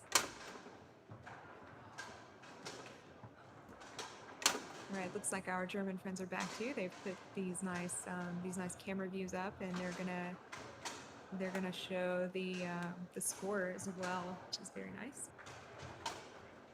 You saw them fist bump. Very sportsmanlike way to get started. Like, yeah, we're in this, you know, facing each other, but it's gonna be a clean game. Here you see Max Hoyer. I feel like they have the videos messed up a little bit. Okay, so York Arms has the ball now. He's got it in a back pin. So pin, for those of you who are kind of new to foosball, a pin is when you kind of have the ball under the guy, like pressed under. Got the guy pressing down on the ball. That's a pin. So a front pin is when the ball is kind of in front of the player. A back pin is when the ball is behind the player in that position. So Jorg here has a back pin, which is it's rarer to see. In our last match, we saw players utilizing a front pin setup, and right now, see something similar. You can see the ball in the midfield now, and yeah, you got the ball through to pass. You typically don't see players shooting from that midfield. Occasionally they'll do it, And the reason for that is because it's so much more effective to be shooting from that 3-bar offense position. Um, there's only 2 rods between you and the goal when you're up there, versus you've got 3 if you're shooting from the midfield. So that's why you see players passing so much, because it's just more effective to score. So Mick and Max. So Max Boyer has the ball now. Yeah, Max. He's a phenom, right? I remember the name. Like he's a. So Max Hoyer, thanks to AL Peter, we know that Max Hoyer just got nominated for the German national team. Wow, that's prestigious. Absolutely. I'd say Germany is probably the country with the most number of players, and so to reach the level, I mean, there are only 9 players on the national team. So to reach the point that you're invited onto that, like you have to be one of the 9 best players in a country that's very competitive. So Yeah. absolutely. Dream team basketball. The equivalent would be basketball dream team, where you got to have the whole package to get to the big show. And congratulations to Max. Had that nice cutback. Yeah. Let's watch replay here. I think it's going to angle, and let's see. Wow. Yeah, that was beautiful. Yeah, if he meant that. I think he did. Gee. I really do think Who wants to block that thing? Right. Right. Right. That was brutal. It's like a pitcher's curveball. Yeah. Like he's got it set up. You're like, okay, he's gonna go straight. I got this. Nope, cuts it back. Yeah. That was very sharp. So we are seeing high level play again. When you look at Max just picking up one of those coveted national team spots. And Jorg, who has the ball right now, is the coach of the men's national team in Germany. You missed it earlier. I was saying Jorg Harms and Marvin Velasco, they're on the right. They are the reigning multi-table doubles champions. Really? Yeah. Very so both of these teams are very strong. So we talked earlier about tall guys having certain advantages. One of those advantages is compression on the ball and the rod. Because of their height, they get natural leverage down on the rod. And let's see the replay on that. Let's see this. This might have been. Yeah, that was just. It looks very impressive, but the gentleman on the defender on the left was completely picked the wrong side. When you pick the wrong side, it can look worse than it is. Yeah, that's true. It's like in football, you're shooting a penalty and the goalie just jumps to one side. It's not a bad idea from the goalie's perspective, but then it leaves the half the goal. A huge gap. Krause's saying hi. Hello, Krause. What's up, Krause? So we're going to refer to this as the forward position, midfield, and defender. And now in the forward position here is Max. He shot a beautiful angle spot, another angle attempt. And we were watching classic doubles. So classic doubles is a novelty event that it removes the modern rollover slaying snake shot. So no one's going to be shooting that very popular shot. That was a nice shot from Jorg just there. We get a kind of a throwback to more conventional shooting that we know from earlier eras of foosball. These guys are all super skilled players. Gets into shooting stance here. And we talk about a push shot, which is pushing the ball and hitting it just like that. He scored the ball.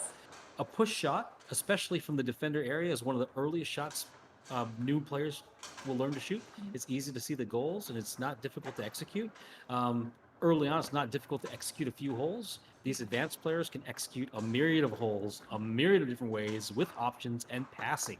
We'll see the next level what that looks like. But in fundamental, to keep it simple, sets up the ball in the push shot, looks for the opening in the defense, tries to slide the ball in. The other thing we discussed now is Mick has the ball in the defender area, is at this level of play. Scoring the ball is a bonus. Clearing the ball, which he's fortunate to do, technically he got it to his forwards all the way to the forward area. That's the goal. And let's not overuse the word goal. The objective. The objective, better. Thank you. It's such a better word than everything. So now we have Marvin in the midfield area attempting to pass the ball to his forward area. And all this nuanced movement is to trick the defender off of the hole and make a space, an opening. Max here, who's shown some pretty novel, creative shooting. He went to the Good block. push side Mhm. with that Euro pin style and got blocked. Now he has the ball in the midfield. He does a brush down pass. He has possession now, and let's see, he's going to be switching his shots? It looks like to what will probably be a little tic tac. So tic tac is dancing the ball between two men and making a decision. And it looked like he tried to shoot a little brush split or something like that. A little clever. Trying to be clever. Yeah. That finesse. Mhm. Which I actually love about this table. It looked like a little squib, so it looked like he mishit the ball, which is going to happen, and a timeout. So we might get a chance. Now we get a shot of the player view here. You can see the back of yours. Yeah. Jersey there. Look at this view. What a great view, right? So we get a huge wide angle shot. Look at some COVID protocols. So we got some plastic. We're getting a whole like aerial different camera shot view. They got a lot of camera set up, and it's pretty exciting to have all these views, like overhead view. And now they look like they're 9 feet Kind tall. of like being able to see their shoes. I can admire McCunna's shoes. You have a shoe thing? Shoe thing? I like to see good style, you know. Well, you're sitting next to the wrong person. Good style. My wife dresses me, and before that, it was my mother. So,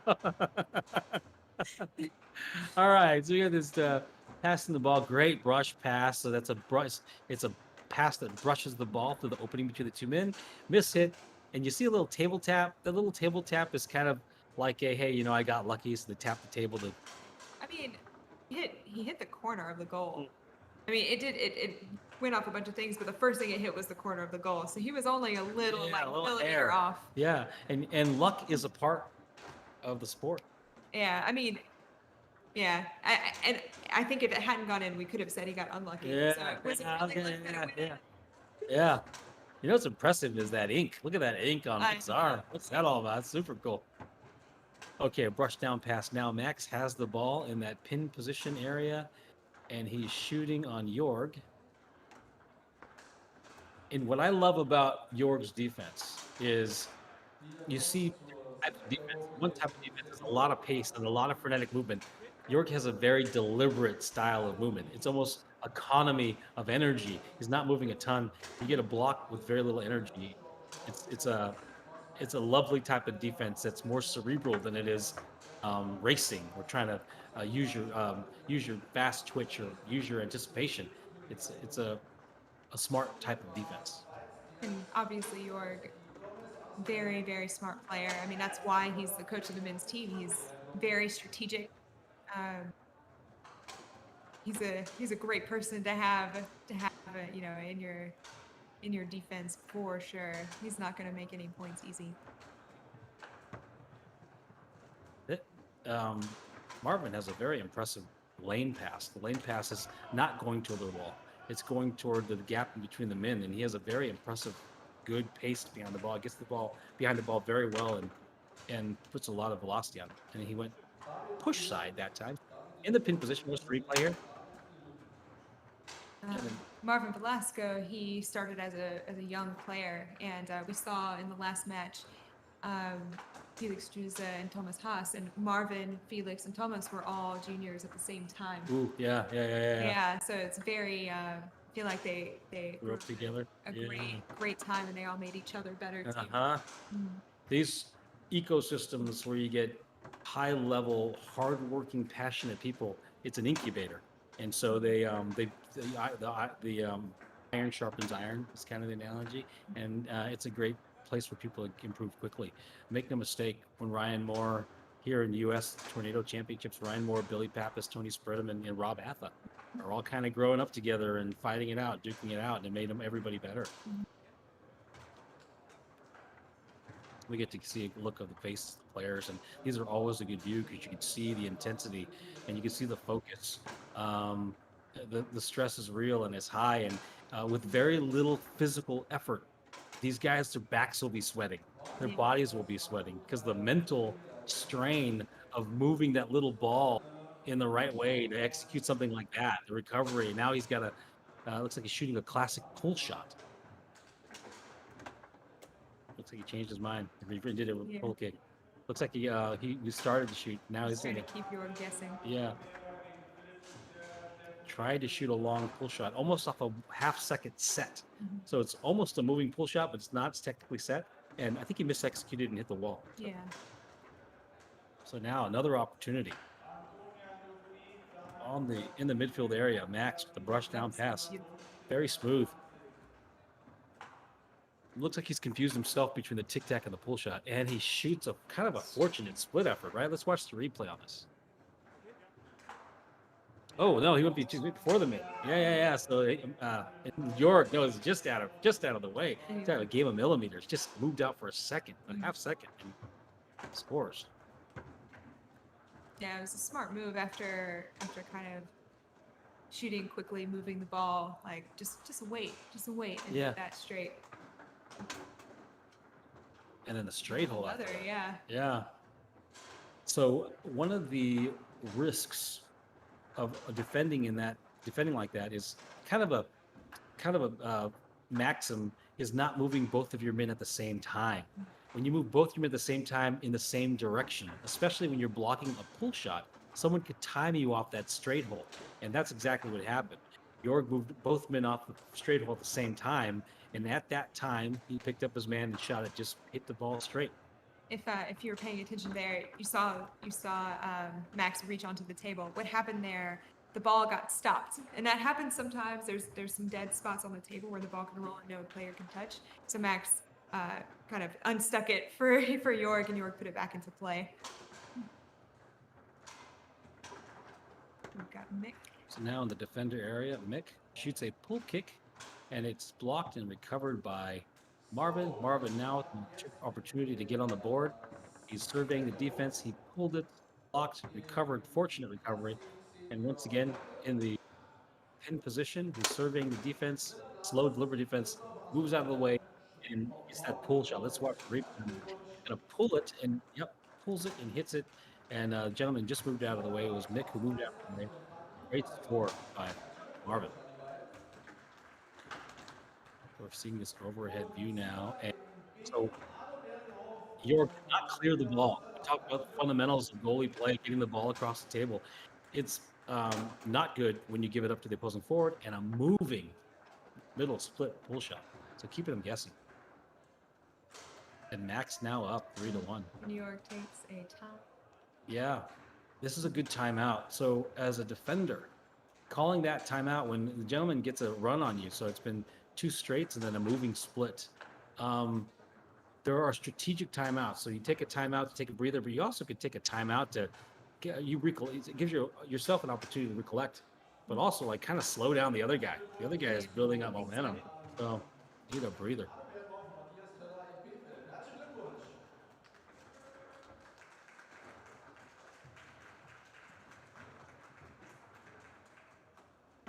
He's got this back end.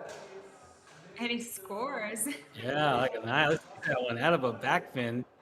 He hits it, pushed it long, sprays it long. So, yeah, the gentleman Mick was on the big dot, if you want to call it that, in the defender area, and the ball went past him. And was this a quick turnover now?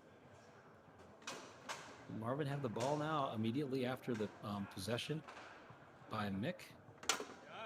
Yeah, I think we missed the play because of the replay.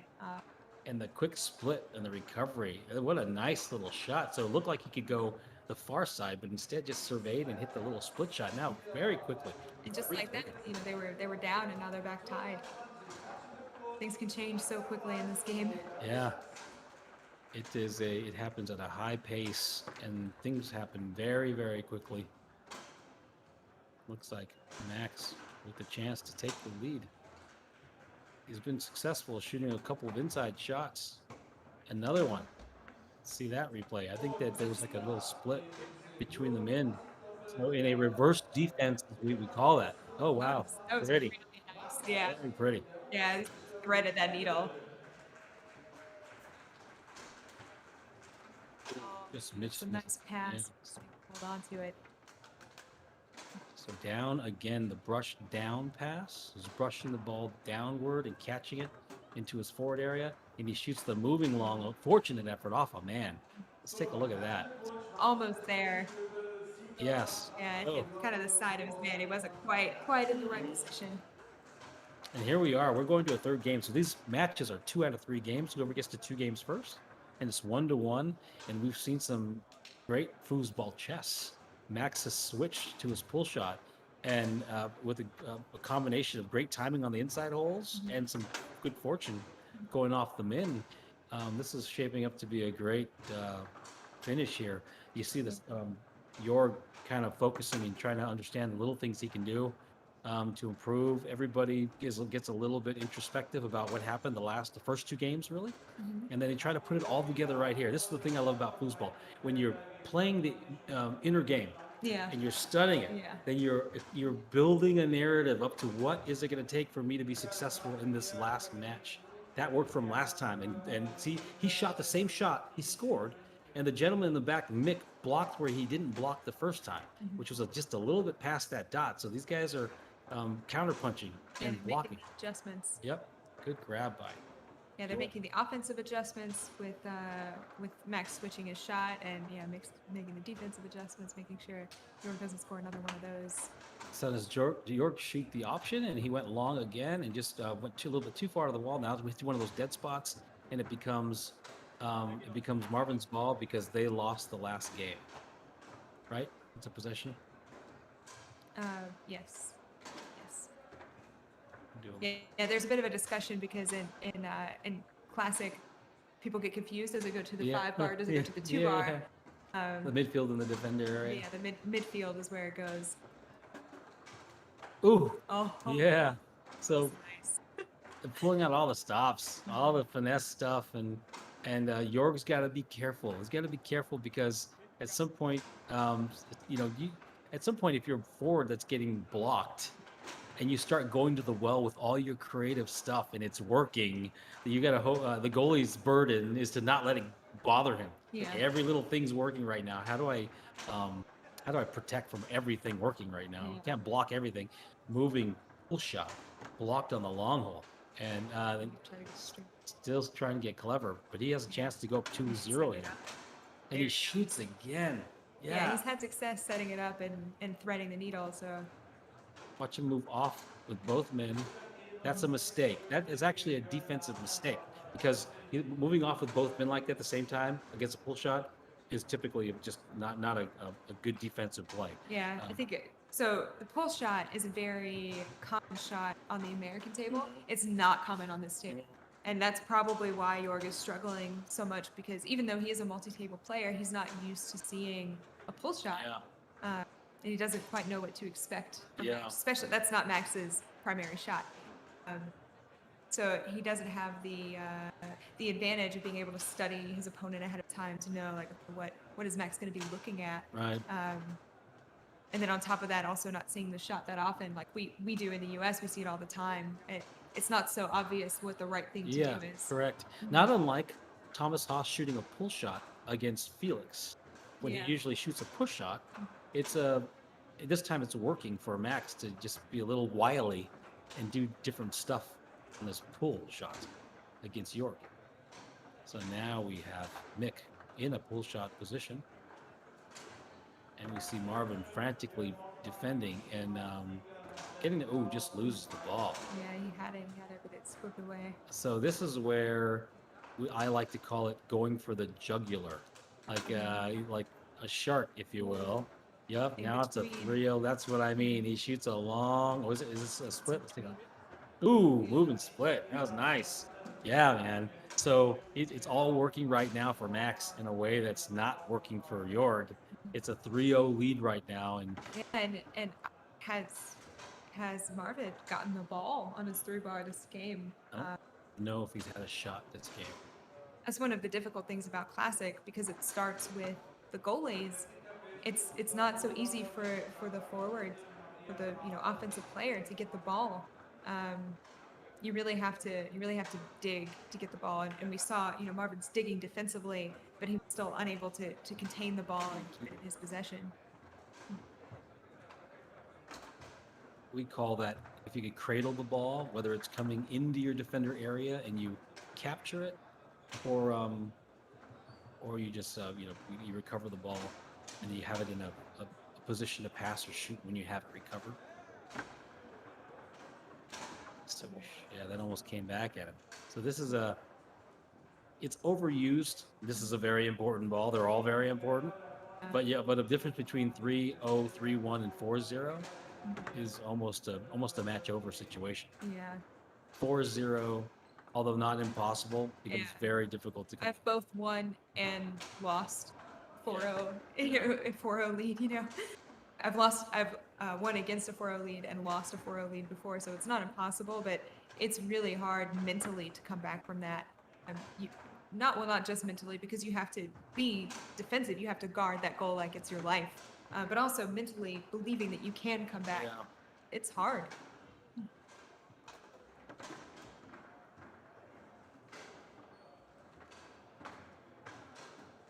I think someone tells a story about Tony Spredeman playing an amateur player, beating him 15-0, but then taking the time after to show them how to get better. That I love that story because it shows Tony is not going to play around with you. Yeah. He's a world-class player that's there to show you why he's a world-class player. No He's also, mercy. yeah, No mercy. he's actually a coach and mentor as well. And if you're going to be an amateur that plays in open singles, be prepared to get beat 15-0. Absolutely. Absolutely. But it's also the best way to learn. You get to play the best players. Yeah. Get to see, gives you something to aim for. So Marvin with a fortunate effort. Look, I think this is his first possession on the 3-bar. I don't think he meant to do this. Let's see. I don't know. I don't think he did either. Lovely though. Hey man, take it. That's the thing about foosball. It's if you score, you score, right?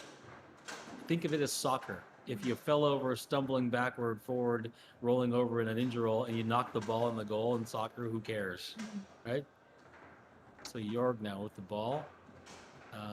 Max with a great block, pushing it right back at him, and another opportunity. Hello, Crusophelax. We really appreciate everyone who's chiming in on Twitch too. Yeah, ask questions, engage. We're having fun here. This is not typical deep analytics. So we're InsideFoos, and that's our forte: analytics and diving and play-by-play and commentary. We want this to be a more accessible experience for people that don't know the sport very well, and so happy for any engagement. Yeah, so please ask questions. And we take a timeout here. So this is a good timeout. Down 3-1 with the possession. An opportunity to make it 3-2 if he successfully advances it from the midfield to the 4, and then gets an opportunity to score it. 3-2 is back in the match. Exactly. It is right there. Not that they're out at 3-1, but 3-2 is just. 3-2. It definitely feels more within grasp. And the momentum is on their side because they were down 3-0. Oh, we've scored 2 in a row. We got this. For sure. Yeah. For sure. That's a strong timeout. Now, a less experienced player might rush that pass. And as a good rule of thumb, if it's in your head to call a timeout, you should probably call a timeout because you can only regret it at that point. If you don't, you flub the ball. You're better off on the timeout. I might want to plug that in. Here we do this way. So here we are. We're back in action.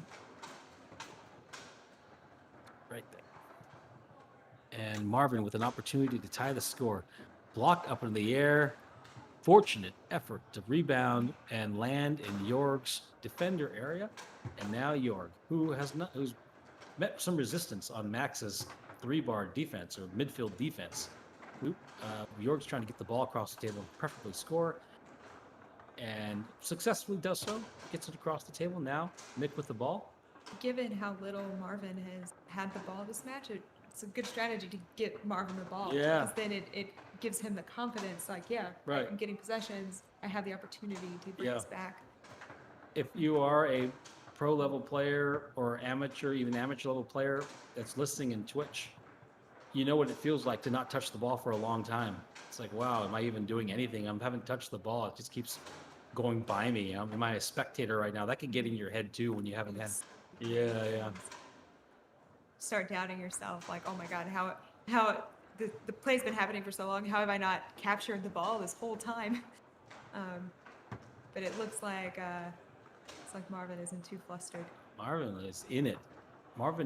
He's got his chance here. I think he's feeling it. He looks like. Ooh, and what? Oh, okay, hold on a second. Maybe he did mean that one. Wow, these guys scare me. Let me tell you why they scare me. That You're is shooting this that's thing. ridiculous. If you're shooting that thing intentionally, I do not want to play you.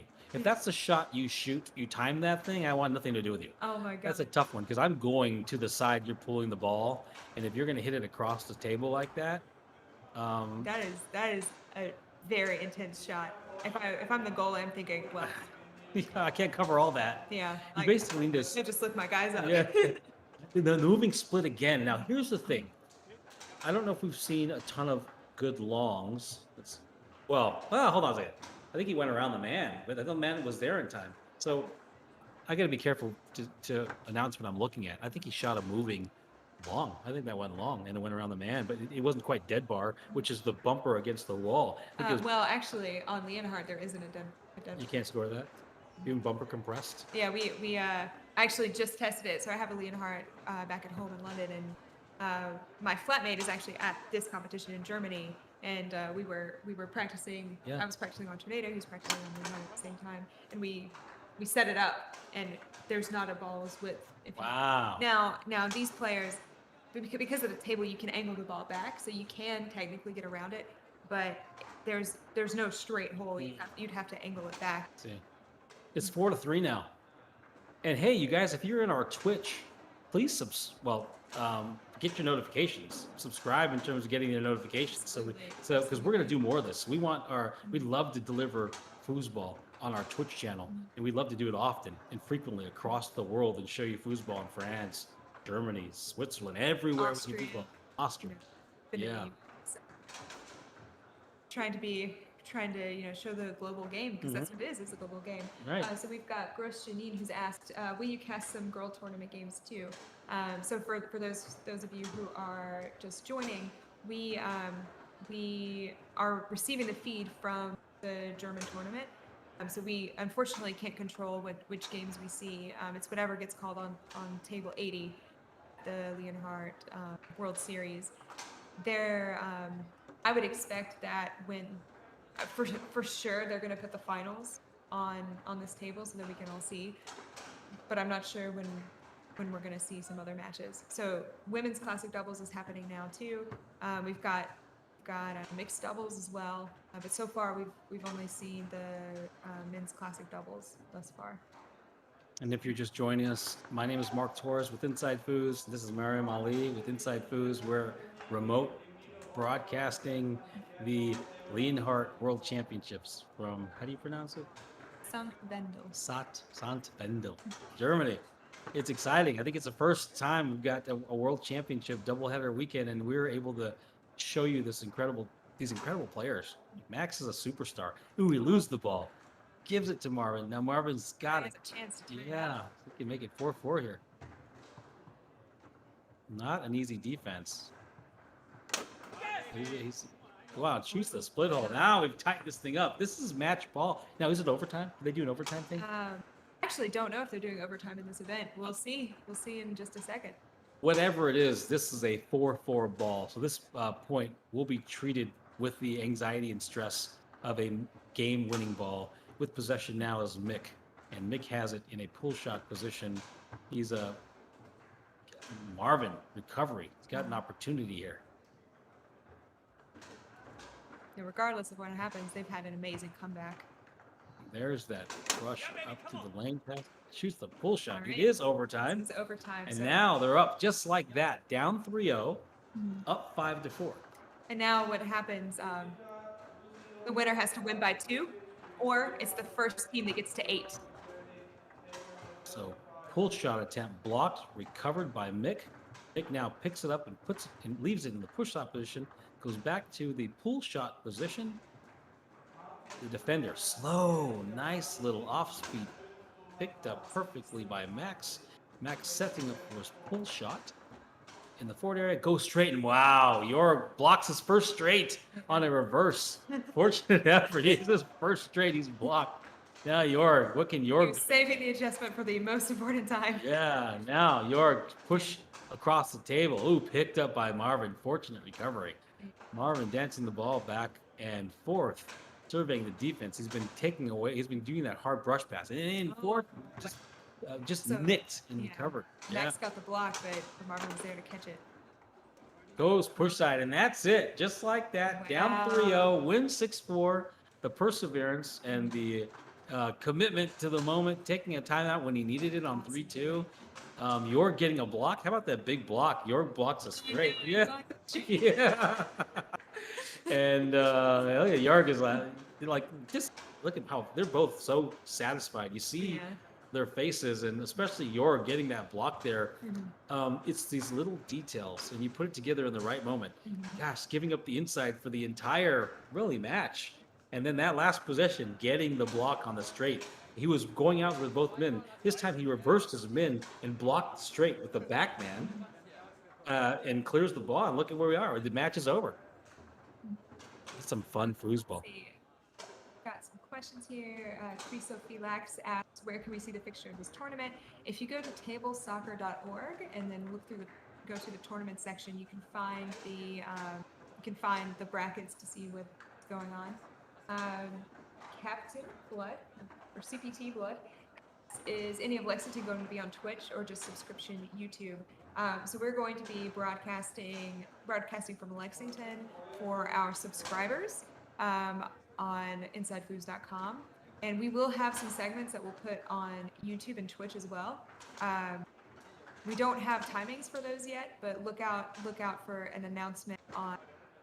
Well, you'll be able to see it a few ways. Number one, we're going to post it on Facebook, so you can follow InsideFoos, the InsideFoos page on Facebook to get updates. We'll also send out a notification to our Twitch and YouTube subscribers when we go live. So if you want to get a notification, subscribe to our YouTube or our Twitch. They're both InsideFoos TV. So yeah, we will be doing that. Thank you, Chris. Relax. So now we've got a break in matches, but I'm sure they'll call something up again soon. We've been fortunate to watch some of the top players Not just in Germany, but in the world. Yeah. We've already seen multiple world champions play. Beautiful foosball for sure. And this foosball table is a remarkable piece of manufacturing. It is such a well created table, and it blends the high velocity, high speed power game with the finesse. We're seeing pin shots and banks. We're seeing great defenses. We're seeing adjustments to play, and we're learning the fundamentals too. Just what's a pull shot? What's a push shot? What's defense? What are we trying to do? What's the objective? The areas of the table. Jorg, you can see Jorg on the couch there, which is going to be an interview area. And Jorg is probably relishing the fact that he blocked that straight. As a matter of fact, we might have to send him a prize. We got an interview coming in here, and it's going to be in German. And then listen, I think if you're on the German Twitch, you'll be able to hear it. The best we could do is bad lip reading, which I'm not sure we want to put. We could just put you through that. What was going through your head? What was going through your head when he was about to shoot that? Like what? How did you know to block the straight? Lunch or dinner. I get to this match and I get to dinner. Oh man, they got a great setup there. Yeah, they do. I like the couches. It's nice. Like, a comfortable interview area. Yeah. I'm sure they're talking about how they recovered at the very. Hopefully, they're talking about how it's a great turnaround when Max had complete control of that match. Yeah, he did. Scoring at will. Mark barely had the ball. Yeah. Finesse splits and moving long and middle pull shots and the straight timed perfectly every time. And then the way foosball can flip a switch really, and then he gets blocked once or twice, and Marvin gets a couple possessions. And it's a 180 turn. Jorg gets one key block and clears the ball. That's the difference. Yeah, it's a reminder. It doesn't matter how you start; it matters how you finish. Absolutely. Yeah. Absolutely. I think it's funny. It looks like the gentleman there. What's the gentleman on the left who's doing the interviewing? I'm not sure. Looks like he has a giant hand up in the air. Yeah. That poster is. Yeah. Sant Wendell. Have you been there? I have. Yeah? I've been there twice. Oh, yeah?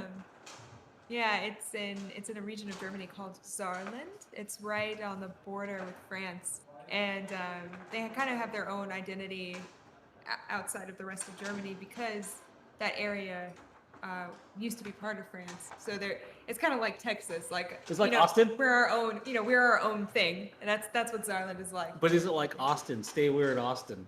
No, Yeah. they're not weird. It's just like we're our own thing. Yeah. If you ask someone from Zarland where they're from, they're not going to say Germany. They're going to say Zarland. Well, it's like Texas. Like Texas would annex Austin. That's true. If they get rid of Austin, they get rid of Austin. So Yeah, but Texas, if they really want to be their own country. Yeah. It's just true. Yeah. I don't like California. But did you go there for the Leonhart? Yeah. I went in 2018 and 2019, Leonhart Worlds. And someone brought up in the Twitch, it's a shame that they're the same weekend, and I agree. But it's also because of COVID, none of the European players would be able to travel to the U.S. So it's not it's kind of fair that they're the same weekend, just because the travel's so restricted. I would be there on Tuesday. I'm repeating this. If you're just joining us, my name is Mark Torres with InsideFoos. This is Mariam Ali with InsideFoos. We're remotely covering the 2021 Leonhart World Championships. I was supposed to be in Wendell on Tuesday, but the restrictions coming back to the U.S. were so restrictive, for lack of a better word. I would have had to take a COVID test. If I came out positive, I'd be stuck there for 10 days, and my job wouldn't allow that. Yeah. But I don't know where I was going with that, other than I wish I was there. Here's We're what I was going. fortunate enough to be able to cover it Yes. instead. There's that, and I wouldn't be here spending time like you now. Thank you, everybody on Twitch joining us. Well, the point I was getting to is I don't believe they'll ever be on the same weekend ever again. I don't think so either. There are so many players. So first of all, the person who won open singles or men's singles at Leonhart Worlds last year Can't defend. Yeah. Yeah, he can't defend his title because he's American and it's here. Then you've got, I really believe that there were at least 24 from Europe who were planning on coming to the U.S., but because the U.S. border is closed, it's just not possible this year. But yeah, next year they're typically 2 weekends apart. So there's another tournament in Zarland in between, like a Bonzini. It feels like a warm up. Yeah. And normally, so it'll be Tornado Worlds at Bonzini one, and then Leonhart Worlds. And yeah, this year it was just different because of COVID. All the timings got messed up. Yeah.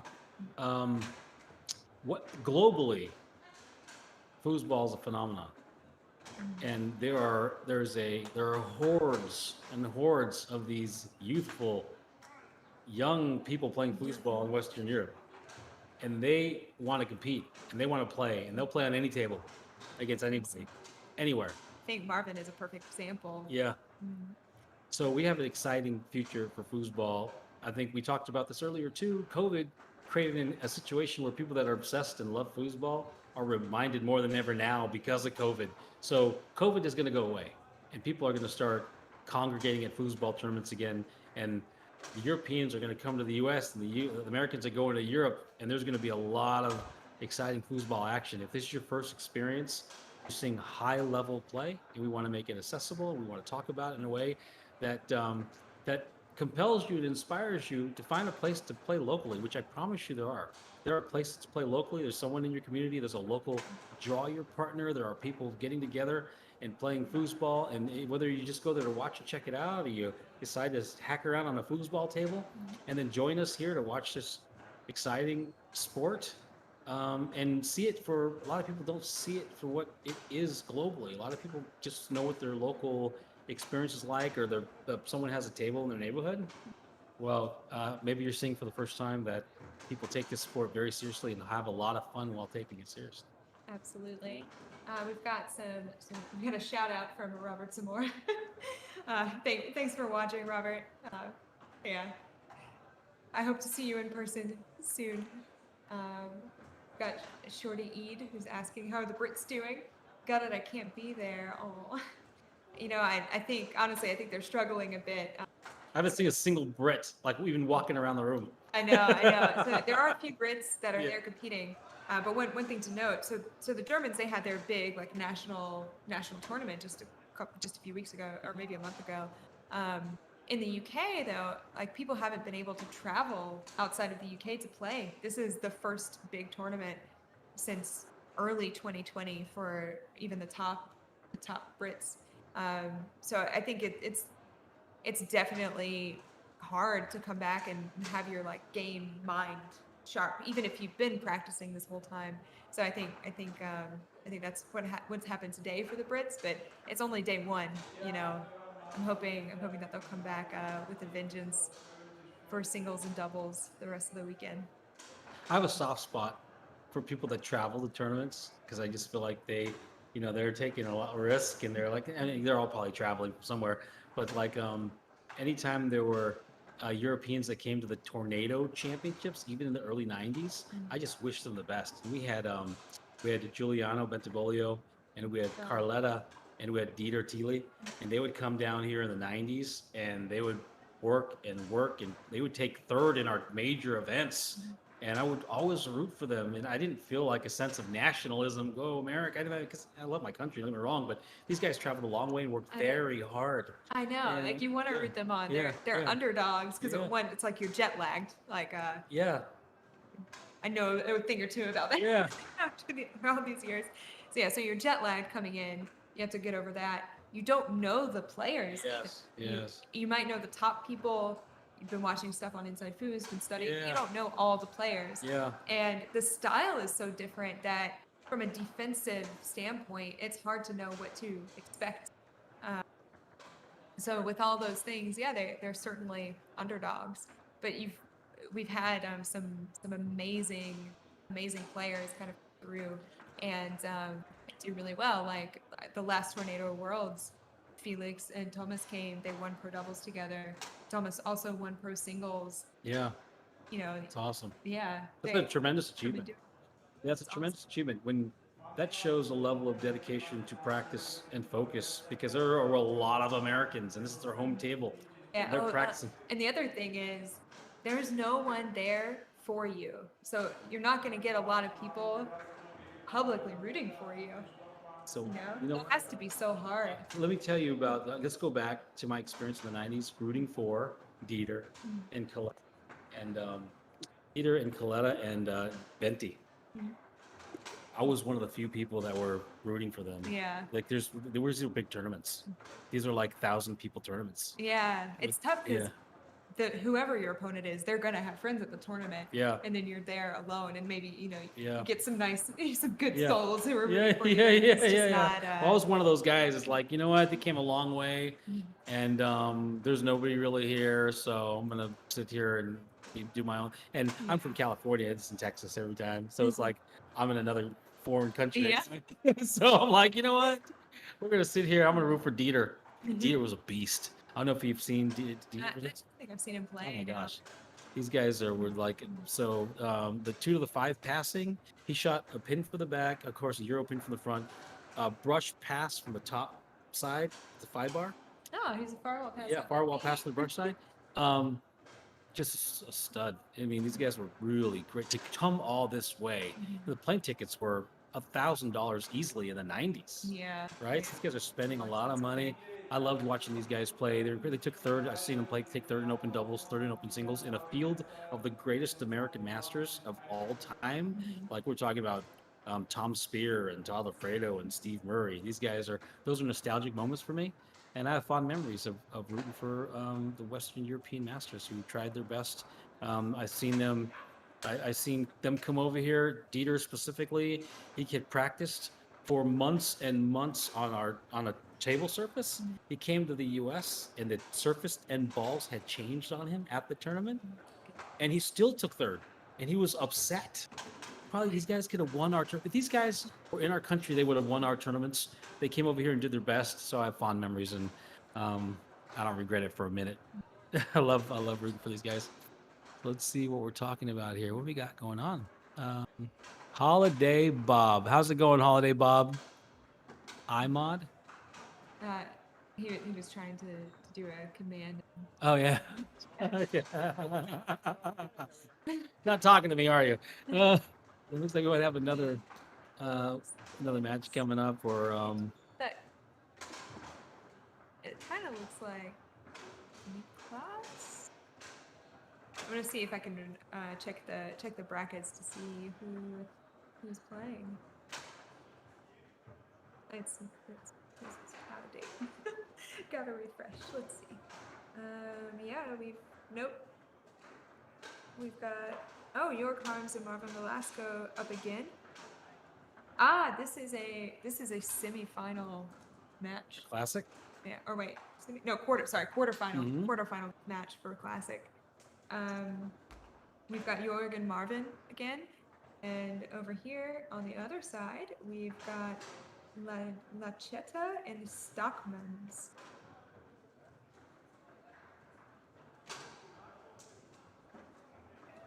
Sounds exciting. Yeah. We just saw Marvin. Marvin. Melvin. The other guy, Mark, because my name is Mark. I was struggling with. I don't know why. Not enough coffee. Yeah. We just saw them pull out, as often foosball matches go, behind and turn around and win one. So these scrappy wins are sometimes a buildup to putting it all together. Absolutely. And all right, you can scrap some out, you get some breaks here and there, you play well. And I'm the kind of guy, when I play foosball competitively, I didn't want to start off peaking. I wanted to struggle, but I didn't want to lose. So you want to struggle, you want to tune things up, you want to build your confidence, then you want to peak at the right time. Absolutely. And if it's a 2-set match, and whichever side you don't want to, unless you want to win that first match because you're in the winners bracket, you want to build up to a crescendo, and in that crescendo you want to be fighting to close the match out when it's all working. Yeah, so maybe we might see that. Maybe right at this point, from what I've seen, Jorg and Marvin have been putting it together right when they needed to put it together. Exactly. Yeah, they have to be feeling pretty good right now. Come back like that. It's probably gonna be an uphill battle. It's their team. Wow, that's another thing that you see more on this table. You're watching the gentleman practice on the right. I'm not sure who it is, but he just did a thing because of the texture of the ball. He was able to grab the ball in a pin and almost like spin it around with some English. The ball spun back to him.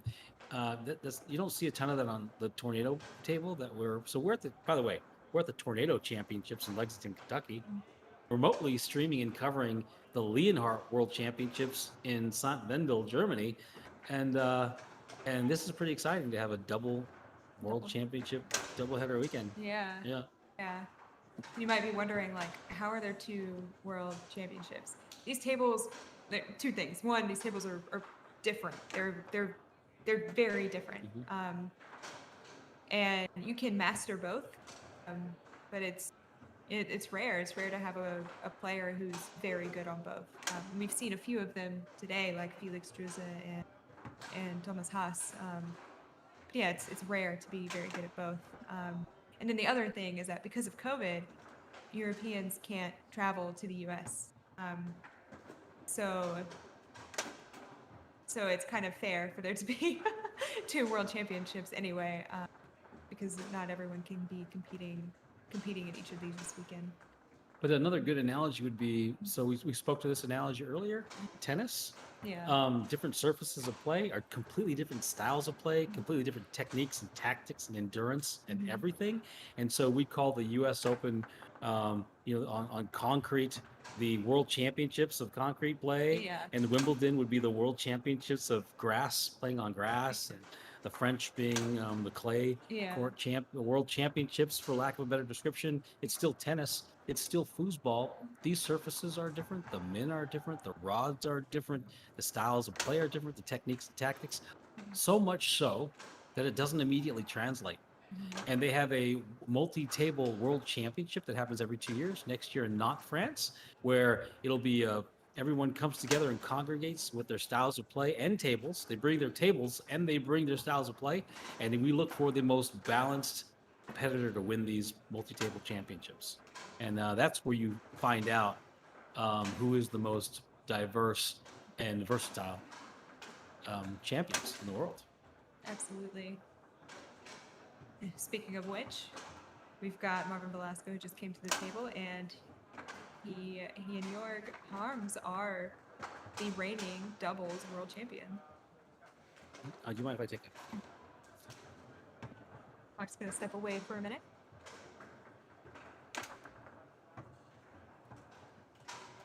Oh, I said that was Marvin. It was not. It was Jorg. That's Jorg putting the wrap on for Marvin. That's the trouble with the camera angle. Sometimes can't see their faces.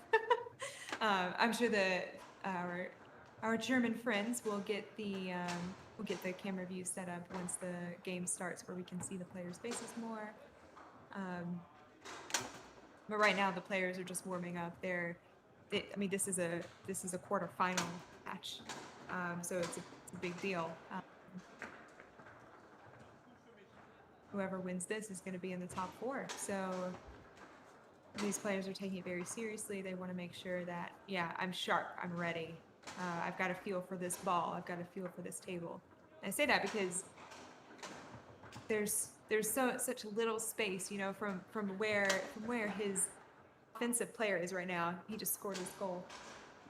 There's such little space. It's only inches, right? So if there's any minor tiny change from table to table, which there are, it makes a big difference, because we're talking about millimeters mattering in foosball. So all the players are here and making sure that they have a good feel for the table. Now, you don't see Jorg and Marvin doing this because they literally just played a match on this table, so they know what it feels like. They're feeling confident and good.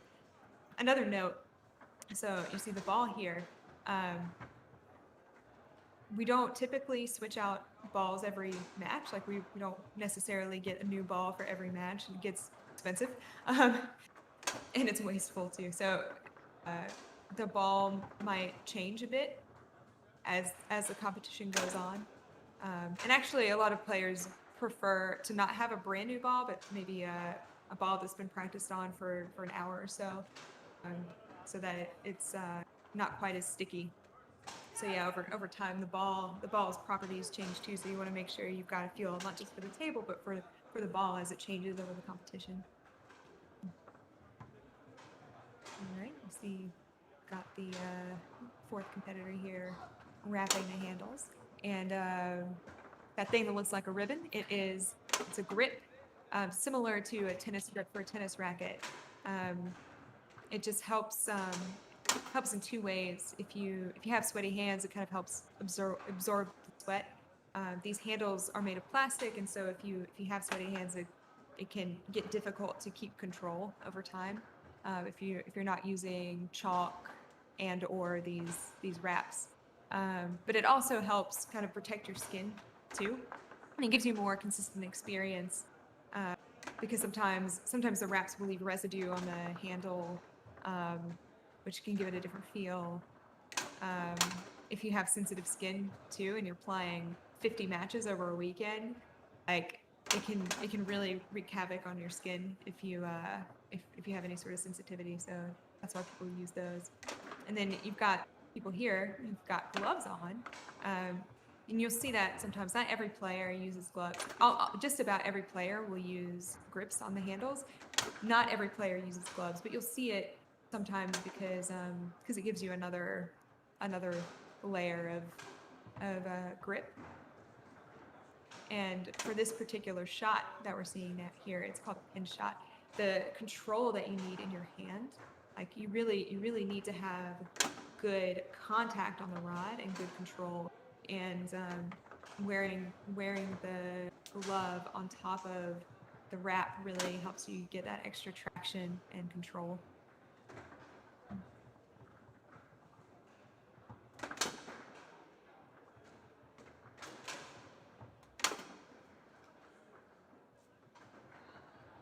It's always interesting seeing players prepare. They do it in different ways. I feel like Marvin, at this point, he's not really trying to get a feel for the ball. He's probably building up confidence. He's already played on this table. He has a good feeling for the table itself. Now it's about, okay, you know, reminding your muscles, this is how you do this. Let me get some confidence going into this match.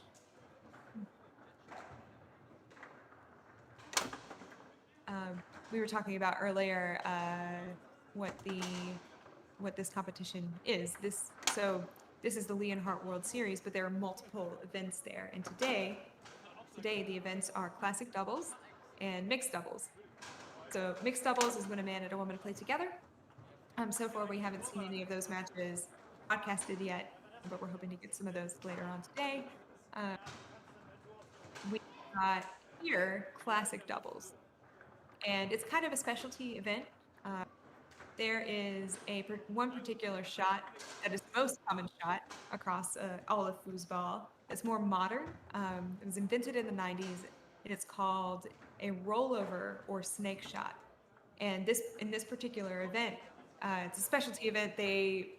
This particular shot is banned. You're not allowed to do it. And so all of these players who normally shoot the shot have to do something different. And so it's interesting and fun. Um, yeah, it's a good thing to watch. Um, one thing that's different about this particular event, and because it's a specialty novelty event, normally in professional foosball we start in the midfield. We serve the ball from the middle of the table, but in this particular event you start from the defensive position. So these goalies get to start with the ball, and it kind of changes the dynamic of the game a bit because the goalie has more control. So I don't know too much about Lachetta and Stockman's, but they obviously are fantastic players to have made it to the quarterfinal. So I'm really excited to see what they bring to the table here. Oh, catching up on the Twitch comments. Robert Zamora saying very nice things. So thanks everyone who's been tuning in, especially the people who've been commenting on Twitch. We really appreciate it. Yeah, don't be shy about posting stuff or asking questions. Yeah, we want to make this as accessible as possible. Yeah, and I'm not a commentary person. I am a player first and foremost. So please let me know if you have questions. I might glaze over something that has become standard for me just because I'm a player, and I forget, that this isn't something new for people. All right, so here.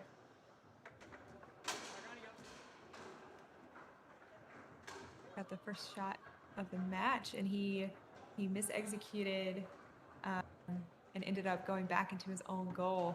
Those are heartbreakers, but fortunately it's early on, so it's easy to mentally recover.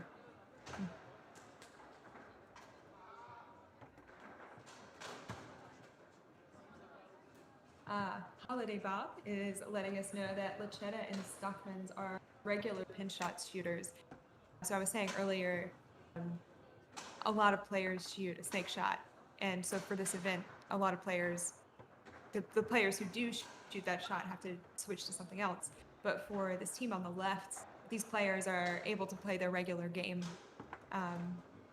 which is certainly an advantage here, because you get to bring your best game, your best shot. Here we get to see the intensity of Andre Stockman's in goal there. And he gets the block. Nice. Marvin Velasco has it on his 5-bar again. By 5-bar, I mean the midfield. We call it 5-bar because it's a bar with 5 players on it. So if you hear some foosball players saying 2-bar, 3-bar, 5-bar, they're just describing the rod with that number of players on it. So Jorg is here, defense. So his objective is to get the ball past the midfield. That is Jorg's objective. And in his last possession, he didn't clear it. He didn't get it past there, but he got the ball back, so it's kind of okay. He gets another chance. Here we have Marvin. He's got a chance to score right now. And he does. That was a beautiful shot in between the players, and we'll get to see it on replay. So he angled that ball in between the players. It's a beautiful shot. And here we have Stockman's putting the ball back into play. Or is this Lachetta? Apologies to Team Lachetta and Stockman.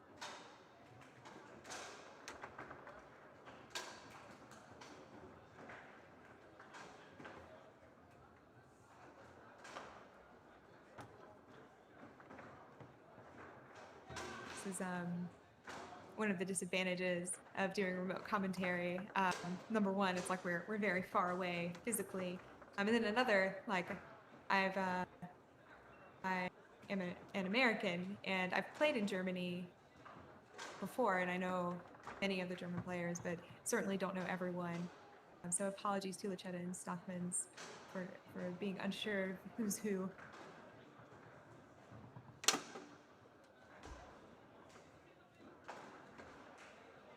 Good to see this one on replay. Marvin's got the ball here, and he goes in the middle again, and that one was tight. I mean, you saw that there was more space on either side of the player than in between. But what that does mentally for the goalie, it's very difficult, because now the goalie's thinking, wow, I left these big holes on either side of my guys, and he still went in between. So now he's thinking, like, how do I block this? So it was while it was a hard shot to execute, it was a great shot to do for the mental aspect.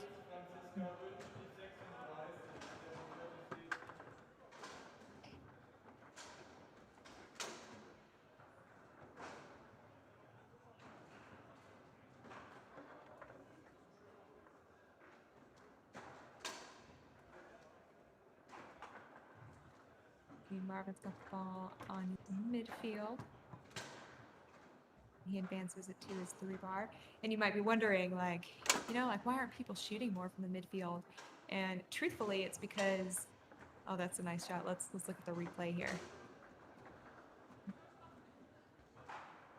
So at that time, instead of going in between, Marvin went long to that push hole. I say push because he needed to push the rod to get to that side of the goal. So I started to say, you might be wondering, like, when a player gets on the midfield, why aren't they shooting? And sometimes players will do that. But truthfully, you're just less likely to score because there are more players, there are more like figures in between ball and the goal. So you might want to utilize a shot like that sometimes, but very rarely. It should be an infrequent surprise shot as opposed to something like your main shot, because you're going to be much more successful statistically if you pass to the forward, if you pass to the three figures on it.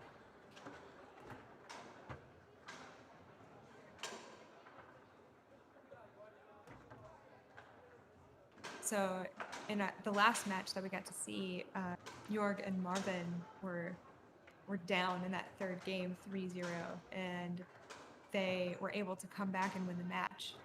And I think that fire has really stayed with them here, and they're dominating this match. They really are. It looks like the forward on the left struggling a bit. He's hit the ball off goal. He's hit the ball a few times, and it could be nerves, like this. Like I said before, team on the right, they're world champions. It's difficult to play someone of that level and not let it get to you, right? But also, this team on the right just came off of a really good win, and yeah, they're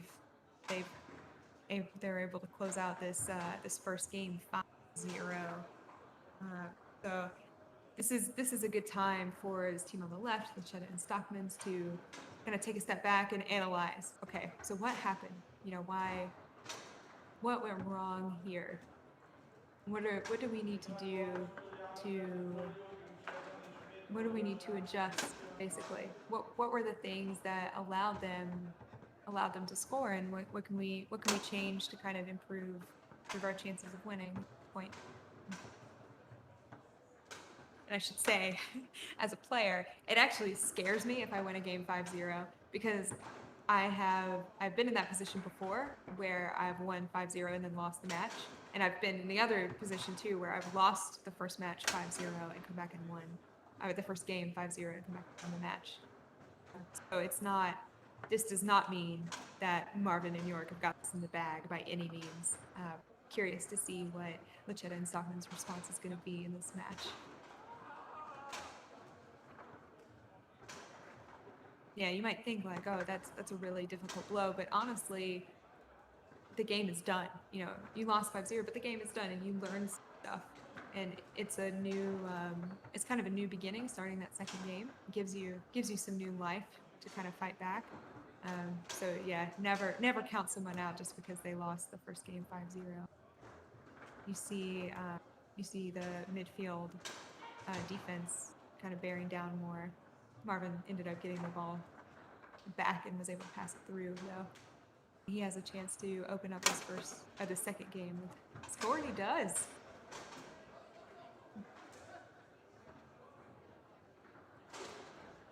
Yeah, he pushes the ball, and hits it long. That was a beautiful shot.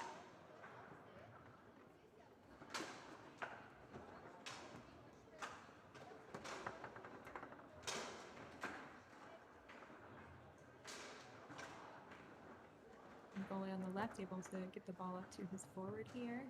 He can't connect on the pass. So Jorg is in possession again. Look at York. He's a tall man, very tall man. So to get into shooting position, he's kind of is having to step into Marvin's space a bit. You can tell they've played together a lot because Marvin's just like, yeah, this is fine, and not making him uncomfortable or anything.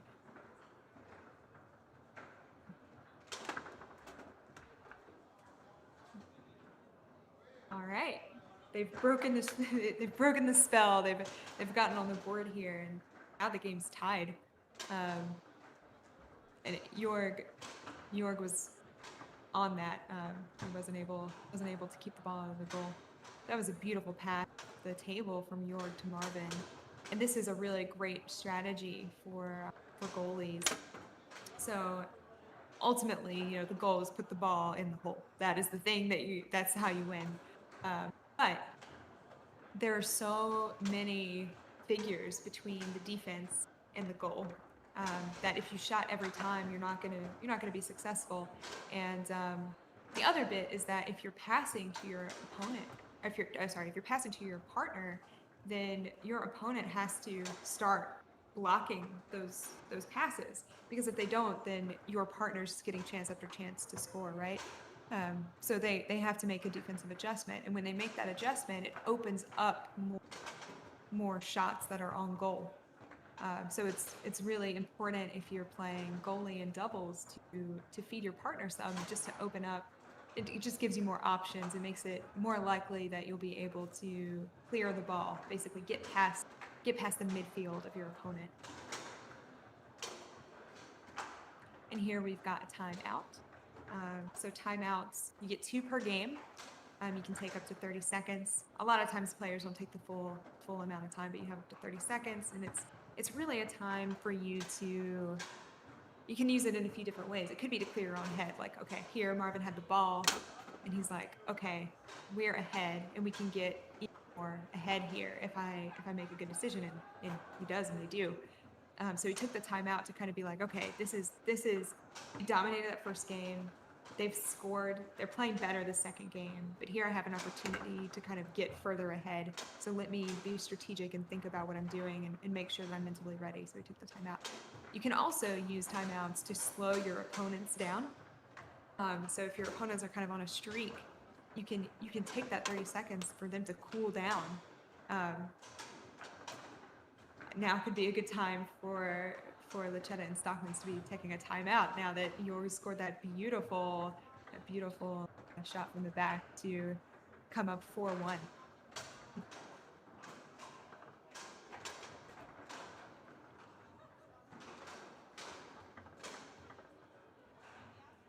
And he's putting the ball back into play from goal here.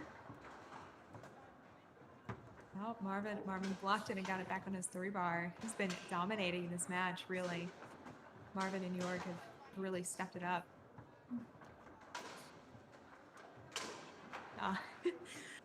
Marvin, so that could have looked like a fake, but Marvin went for a shot, but he missed the ball, and that's now we're hearing about another reason to take a timeout. So one thing, if you're new to foosball, there's a rule about how much time you can take on each area. So in defense, you are allowed to have the ball for 15 seconds. In the midfield, it's 10. And then in forward, it's another 15. And so Marvin wanted to make sure that he had enough time to really make a good decision here, because this is a match ending point. And that was a really good decision. Like, he took the timeout. He, he made the mistake, but he still had the ball. So he took the timeout. Like, okay, let me reset my time. Let me take the time to really think about what I want to do and come up with a strategy, watch the defense, and he put it away. That was a dominant performance by York Harms and Marvin Velasco.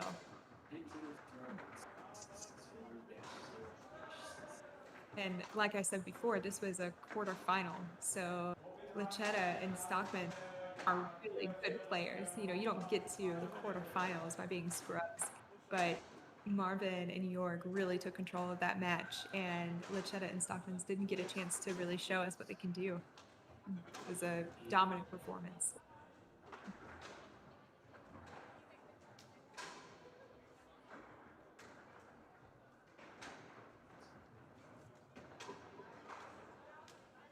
So the players are gearing up. Yeah, it's good to see good sportsmanship too, and I feel like in foosball, you get that a lot. After a match is done, you shake hands, and just there, even though they lost handily, like they gave Marvin props because he played so dominantly, and that's really, I love to see it. I love to see people being good sports. I see at Holiday Bob, I missed your message earlier to tell me that Lachetta was the forward. Thank you for the information. We appreciate it, and thank you for watching, everyone. Yeah, I don't know what's going to be next, so we'll just wait for something to get called up on this main table. And normally in competitions, it's table one. Table one is the primary table, but at this particular tournament, they numbered this one 80. So if you are following along in the tournament software, which you can get to at tablesoccer.org, look for table 80 to know what match is happening. Yeah. If you like what you see today, or right now with this Leonhart World Championships, and you're interested to see more foosball or see the American style, we are getting started. Probably already happened now. I think the plan was to go live at 1 p.m. Eastern time, which was about half an hour ago, at InsideFoos.com. We are streaming tables 1 and 2 at the Tornado Championships here in Lexington, Kentucky.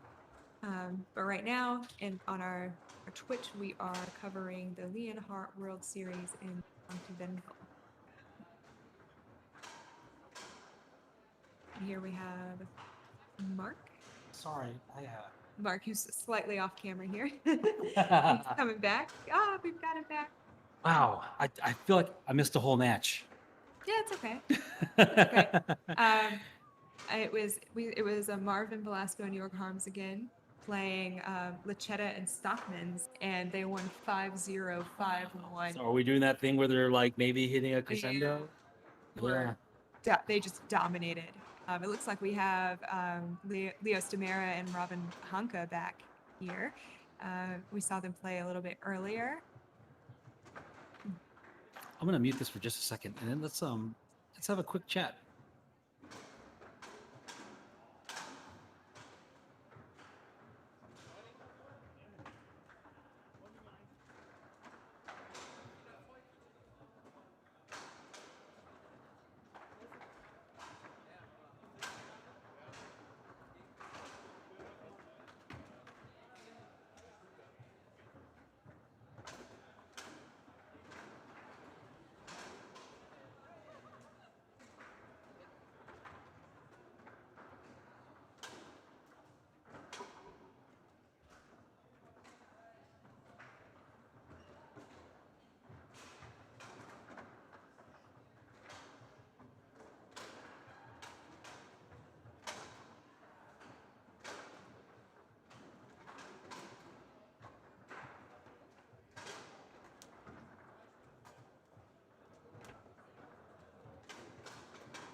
Hello. Back after a quick break. We're gonna get started back in just a second. And I do believe that I'm gonna be joined here by a new commentator.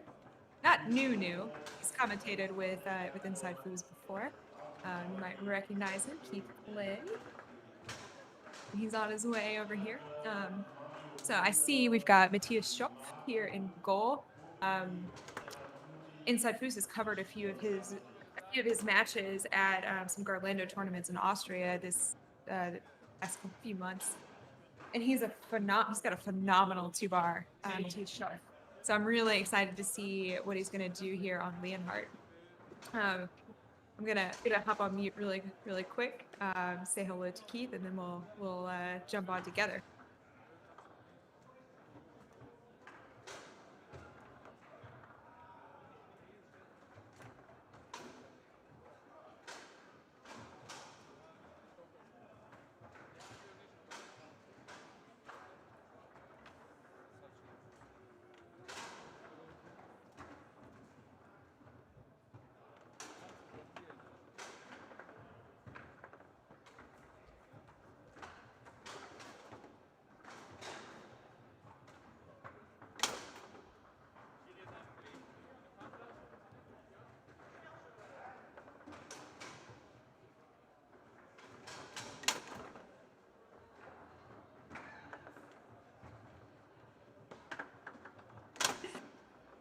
Hello.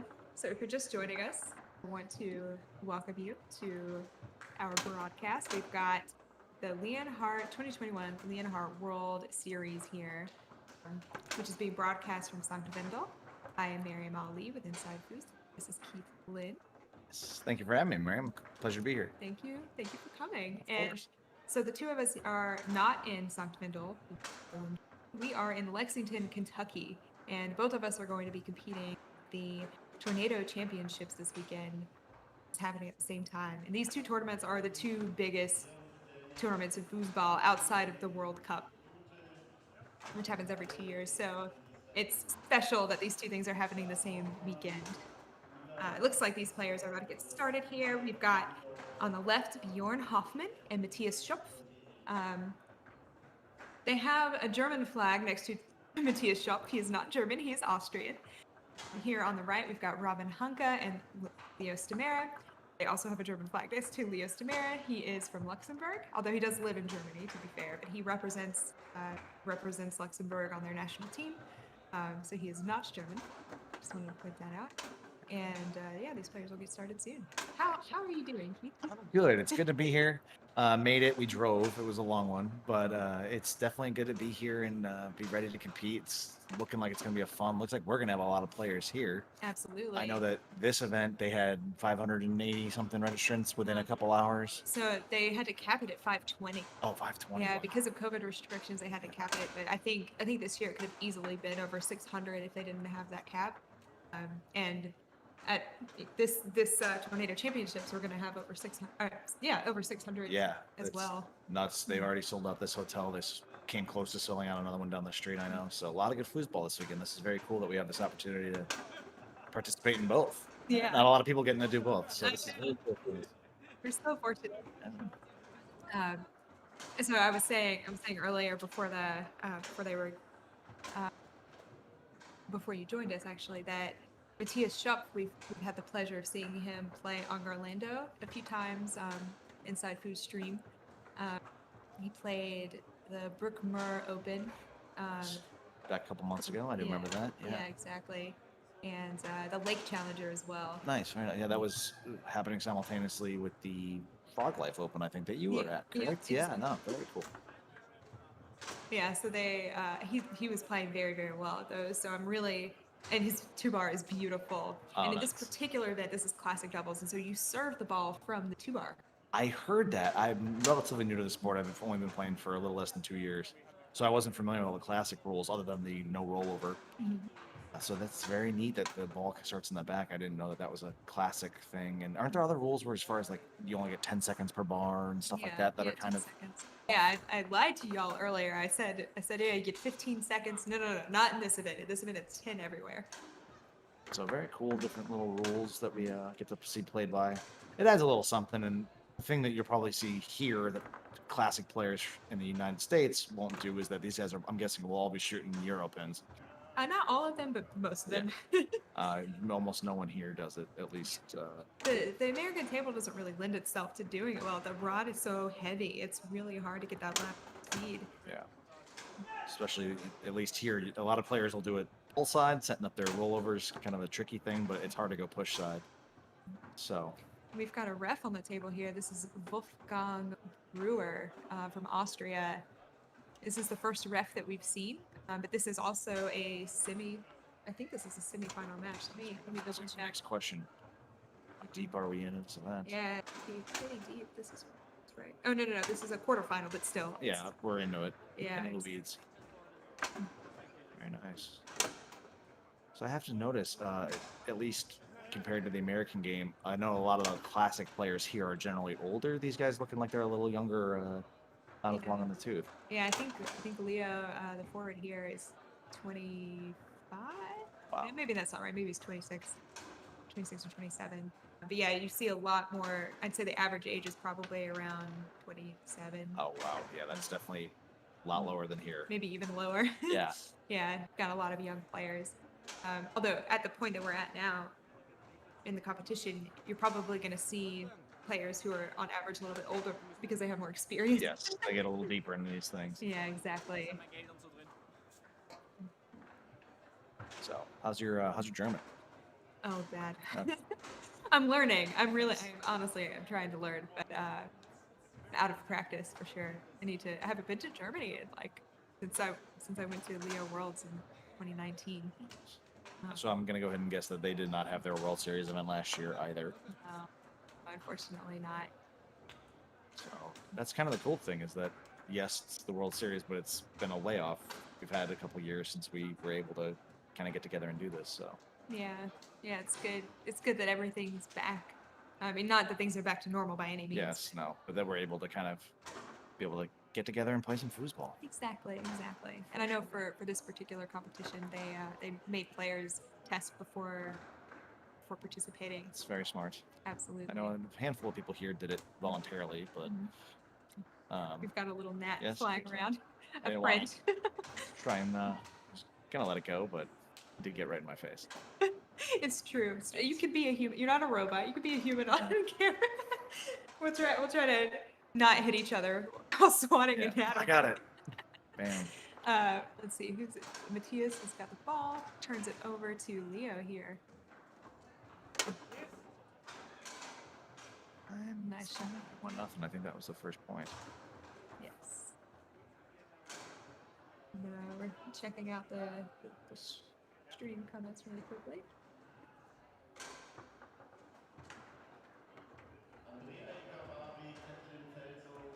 Thank y'all for watching.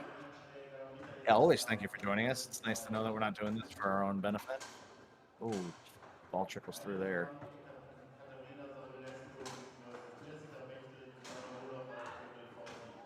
Yeah, he almost was there. It clipped the side of his man, Robin Hanka. He's an excellent goalie. Yeah, looks like he was challenging him to come push side, but he stuck to the pole and was able to find the hole. Mm-hmm. This table lends itself well to banks, which are shots that kind of go along the side of the table. We haven't seen players utilize them too much so far this weekend. Yeah, I think not a ton of explosion. Yeah, good push side. But I feel like, I don't know if it's more of an American thing to do the bank shots, but as I'm doing the Frog Life Open, I saw a little bit of the goalie wars. Very few players even try to bank, but you watch goalie wars here, it's almost exclusively banks. So it's interesting. I don't know if that's the case, but was left to speculate that that's kind of part of a more American style, and maybe that Europeans aren't as into the bank shots. It depends. I'd say Leonhart players do utilize the bank quite a bit. Another good push side. Yeah, it was nice. Very cool. We have instant replay here. I know. That is a beautiful benefit of being able to watch the game here, especially when that ball goes quick, being able to slow it down. Yeah. especially we're commentating on this table. It's not our primary table. I mean, I'm trying to get better on Leonhart, but do not have the experience on it compared to Tornado. And so it does help. It helps to slow it down. And It certainly does. The only table I've ever played on is Tornado. I've never had the luxury. Oh, I played on a Warrior table, but that's Yeah, they're very not exactly. Yeah, not, I don't even think that's ITSF approved. it's recognized but not official. Gotcha. So there's different levels. Very neat. Well, good match here so far. Mm-hmm. I'm having a hard time seeing the score counter on the far side, but I believe it's 3-1. Yes. Yeah. Oh, it is. We have a scoreboard. Oh, Yeah, man, we do they have are a really setting us up. This is perfect. Very professional stream here. It's interesting seeing Leo play forward. I'm more familiar with him as a goalie. I mean, he's been playing very well as a forward, but he's also a fantastic goalie. Yeah, you see that blocking very well. That's definitely a sign of a good goalie.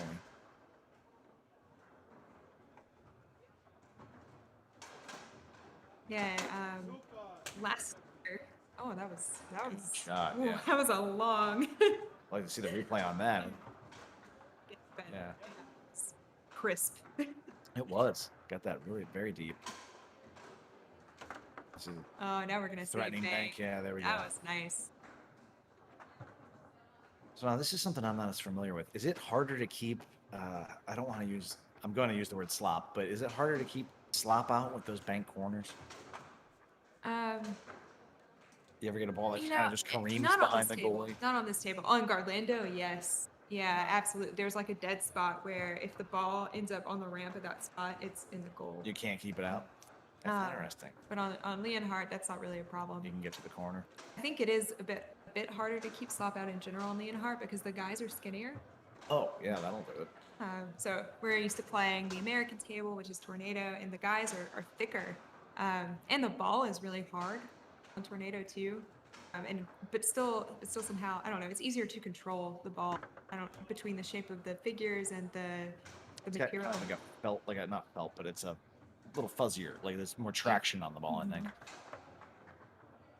Yeah. It makes it a little easier to get a hold of. I mean, not that you can tell by watching these players, they're making it look so easy. That was Middle there. tricky. Yeah. They're gonna take the first game.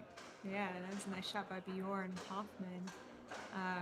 Recently engaged to another foosball player, Blagovesta Garova, Bulgaria. So congratulations to the two of them.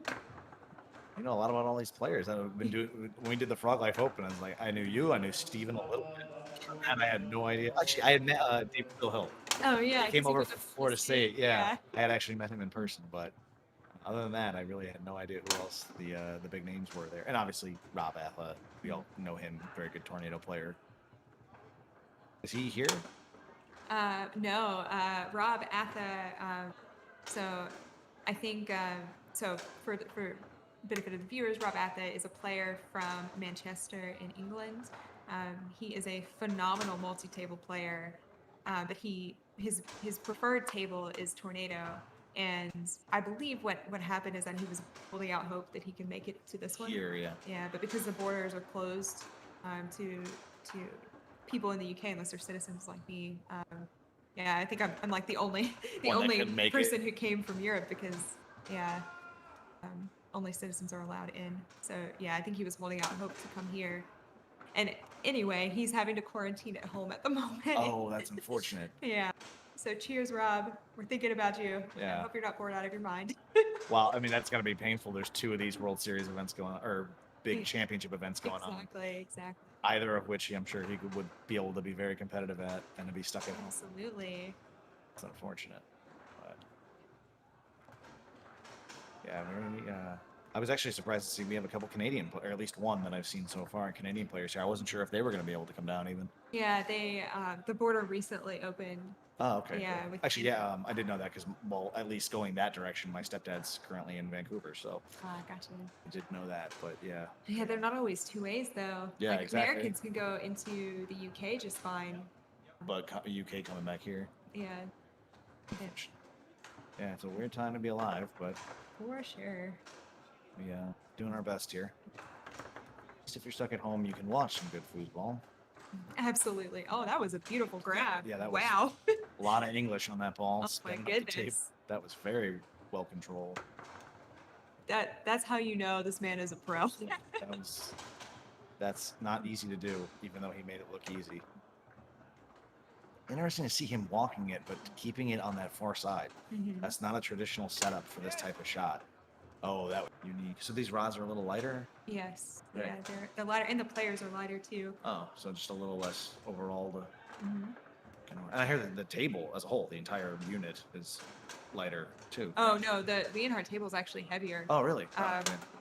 So back at home, we've Good got split. one Leonhart and one Tornado, and the Leonhart, it's significantly heavier. Got some weight behind it. Yeah.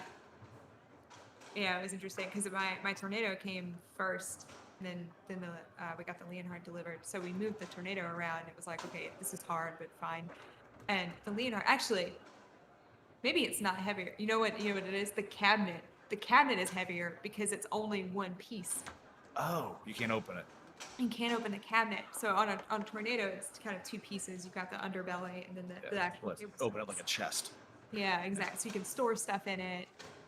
But yeah, the Leonhart is just one big piece, and the table legs are made of metal. Oh, wow. So it is a heavy table. Yes. Good lord.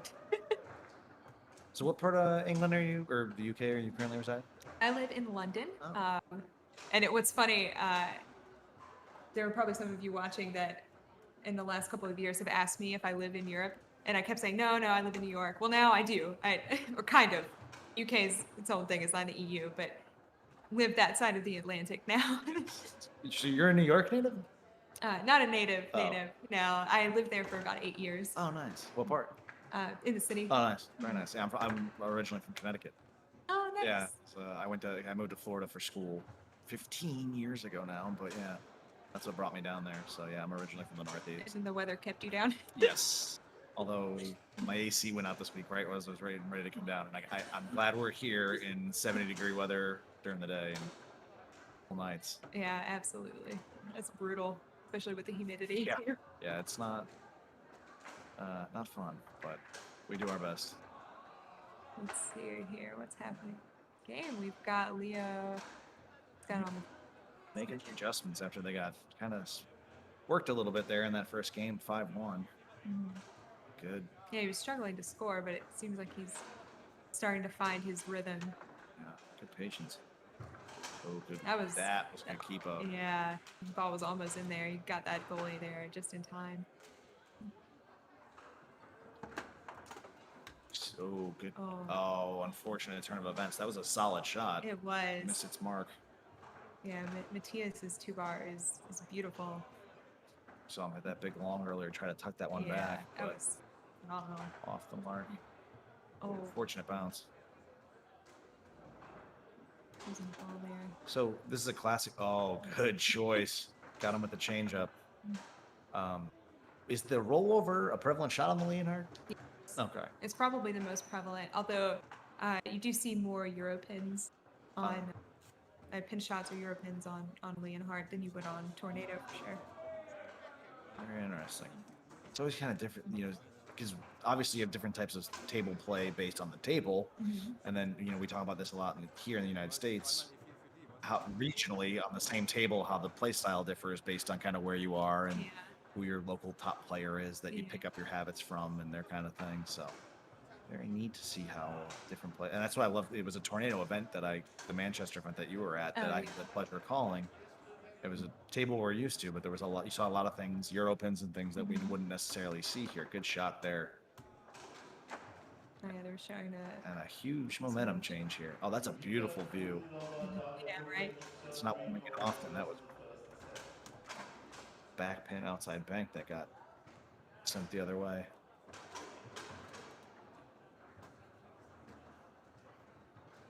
Let's get the ball set up. Tries to go push. That's the side he was baiting him to, but he found the corner. Good save. It was. Solid goalie, Robin Hunter.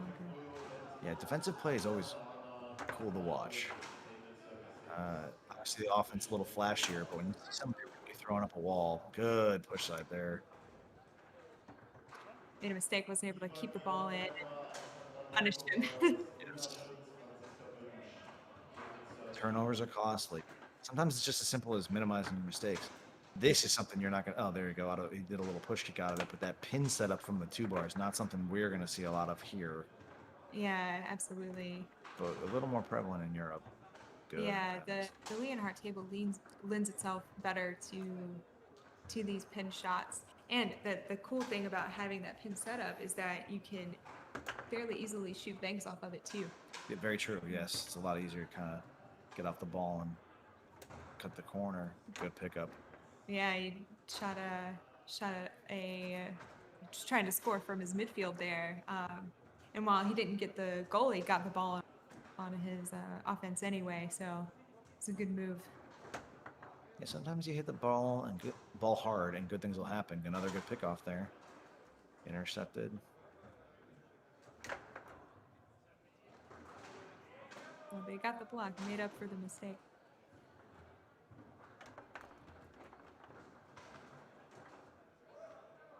Looks like we had a score correction there. I thought it was 4-1 a second ago. Now it's 3-3. So I think maybe there was a point that was Oh, yeah. awarded to the incorrect team.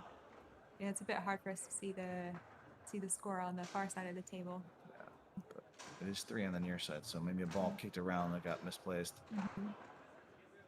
Gonna have a timeout here. That was a good call. Good table management. Always good to see that amongst younger players. Yeah, yeah. Leo Samara, even though he's relatively young, he came onto the Lynn and Catchy show last year. I don't know if you were able to catch that one. Yeah, I wasn't involved in or consuming as much media in the foosball realm about a year ago. Like I was still very new. I mean, I'm still very new now, but even more so then. So I wasn't drinking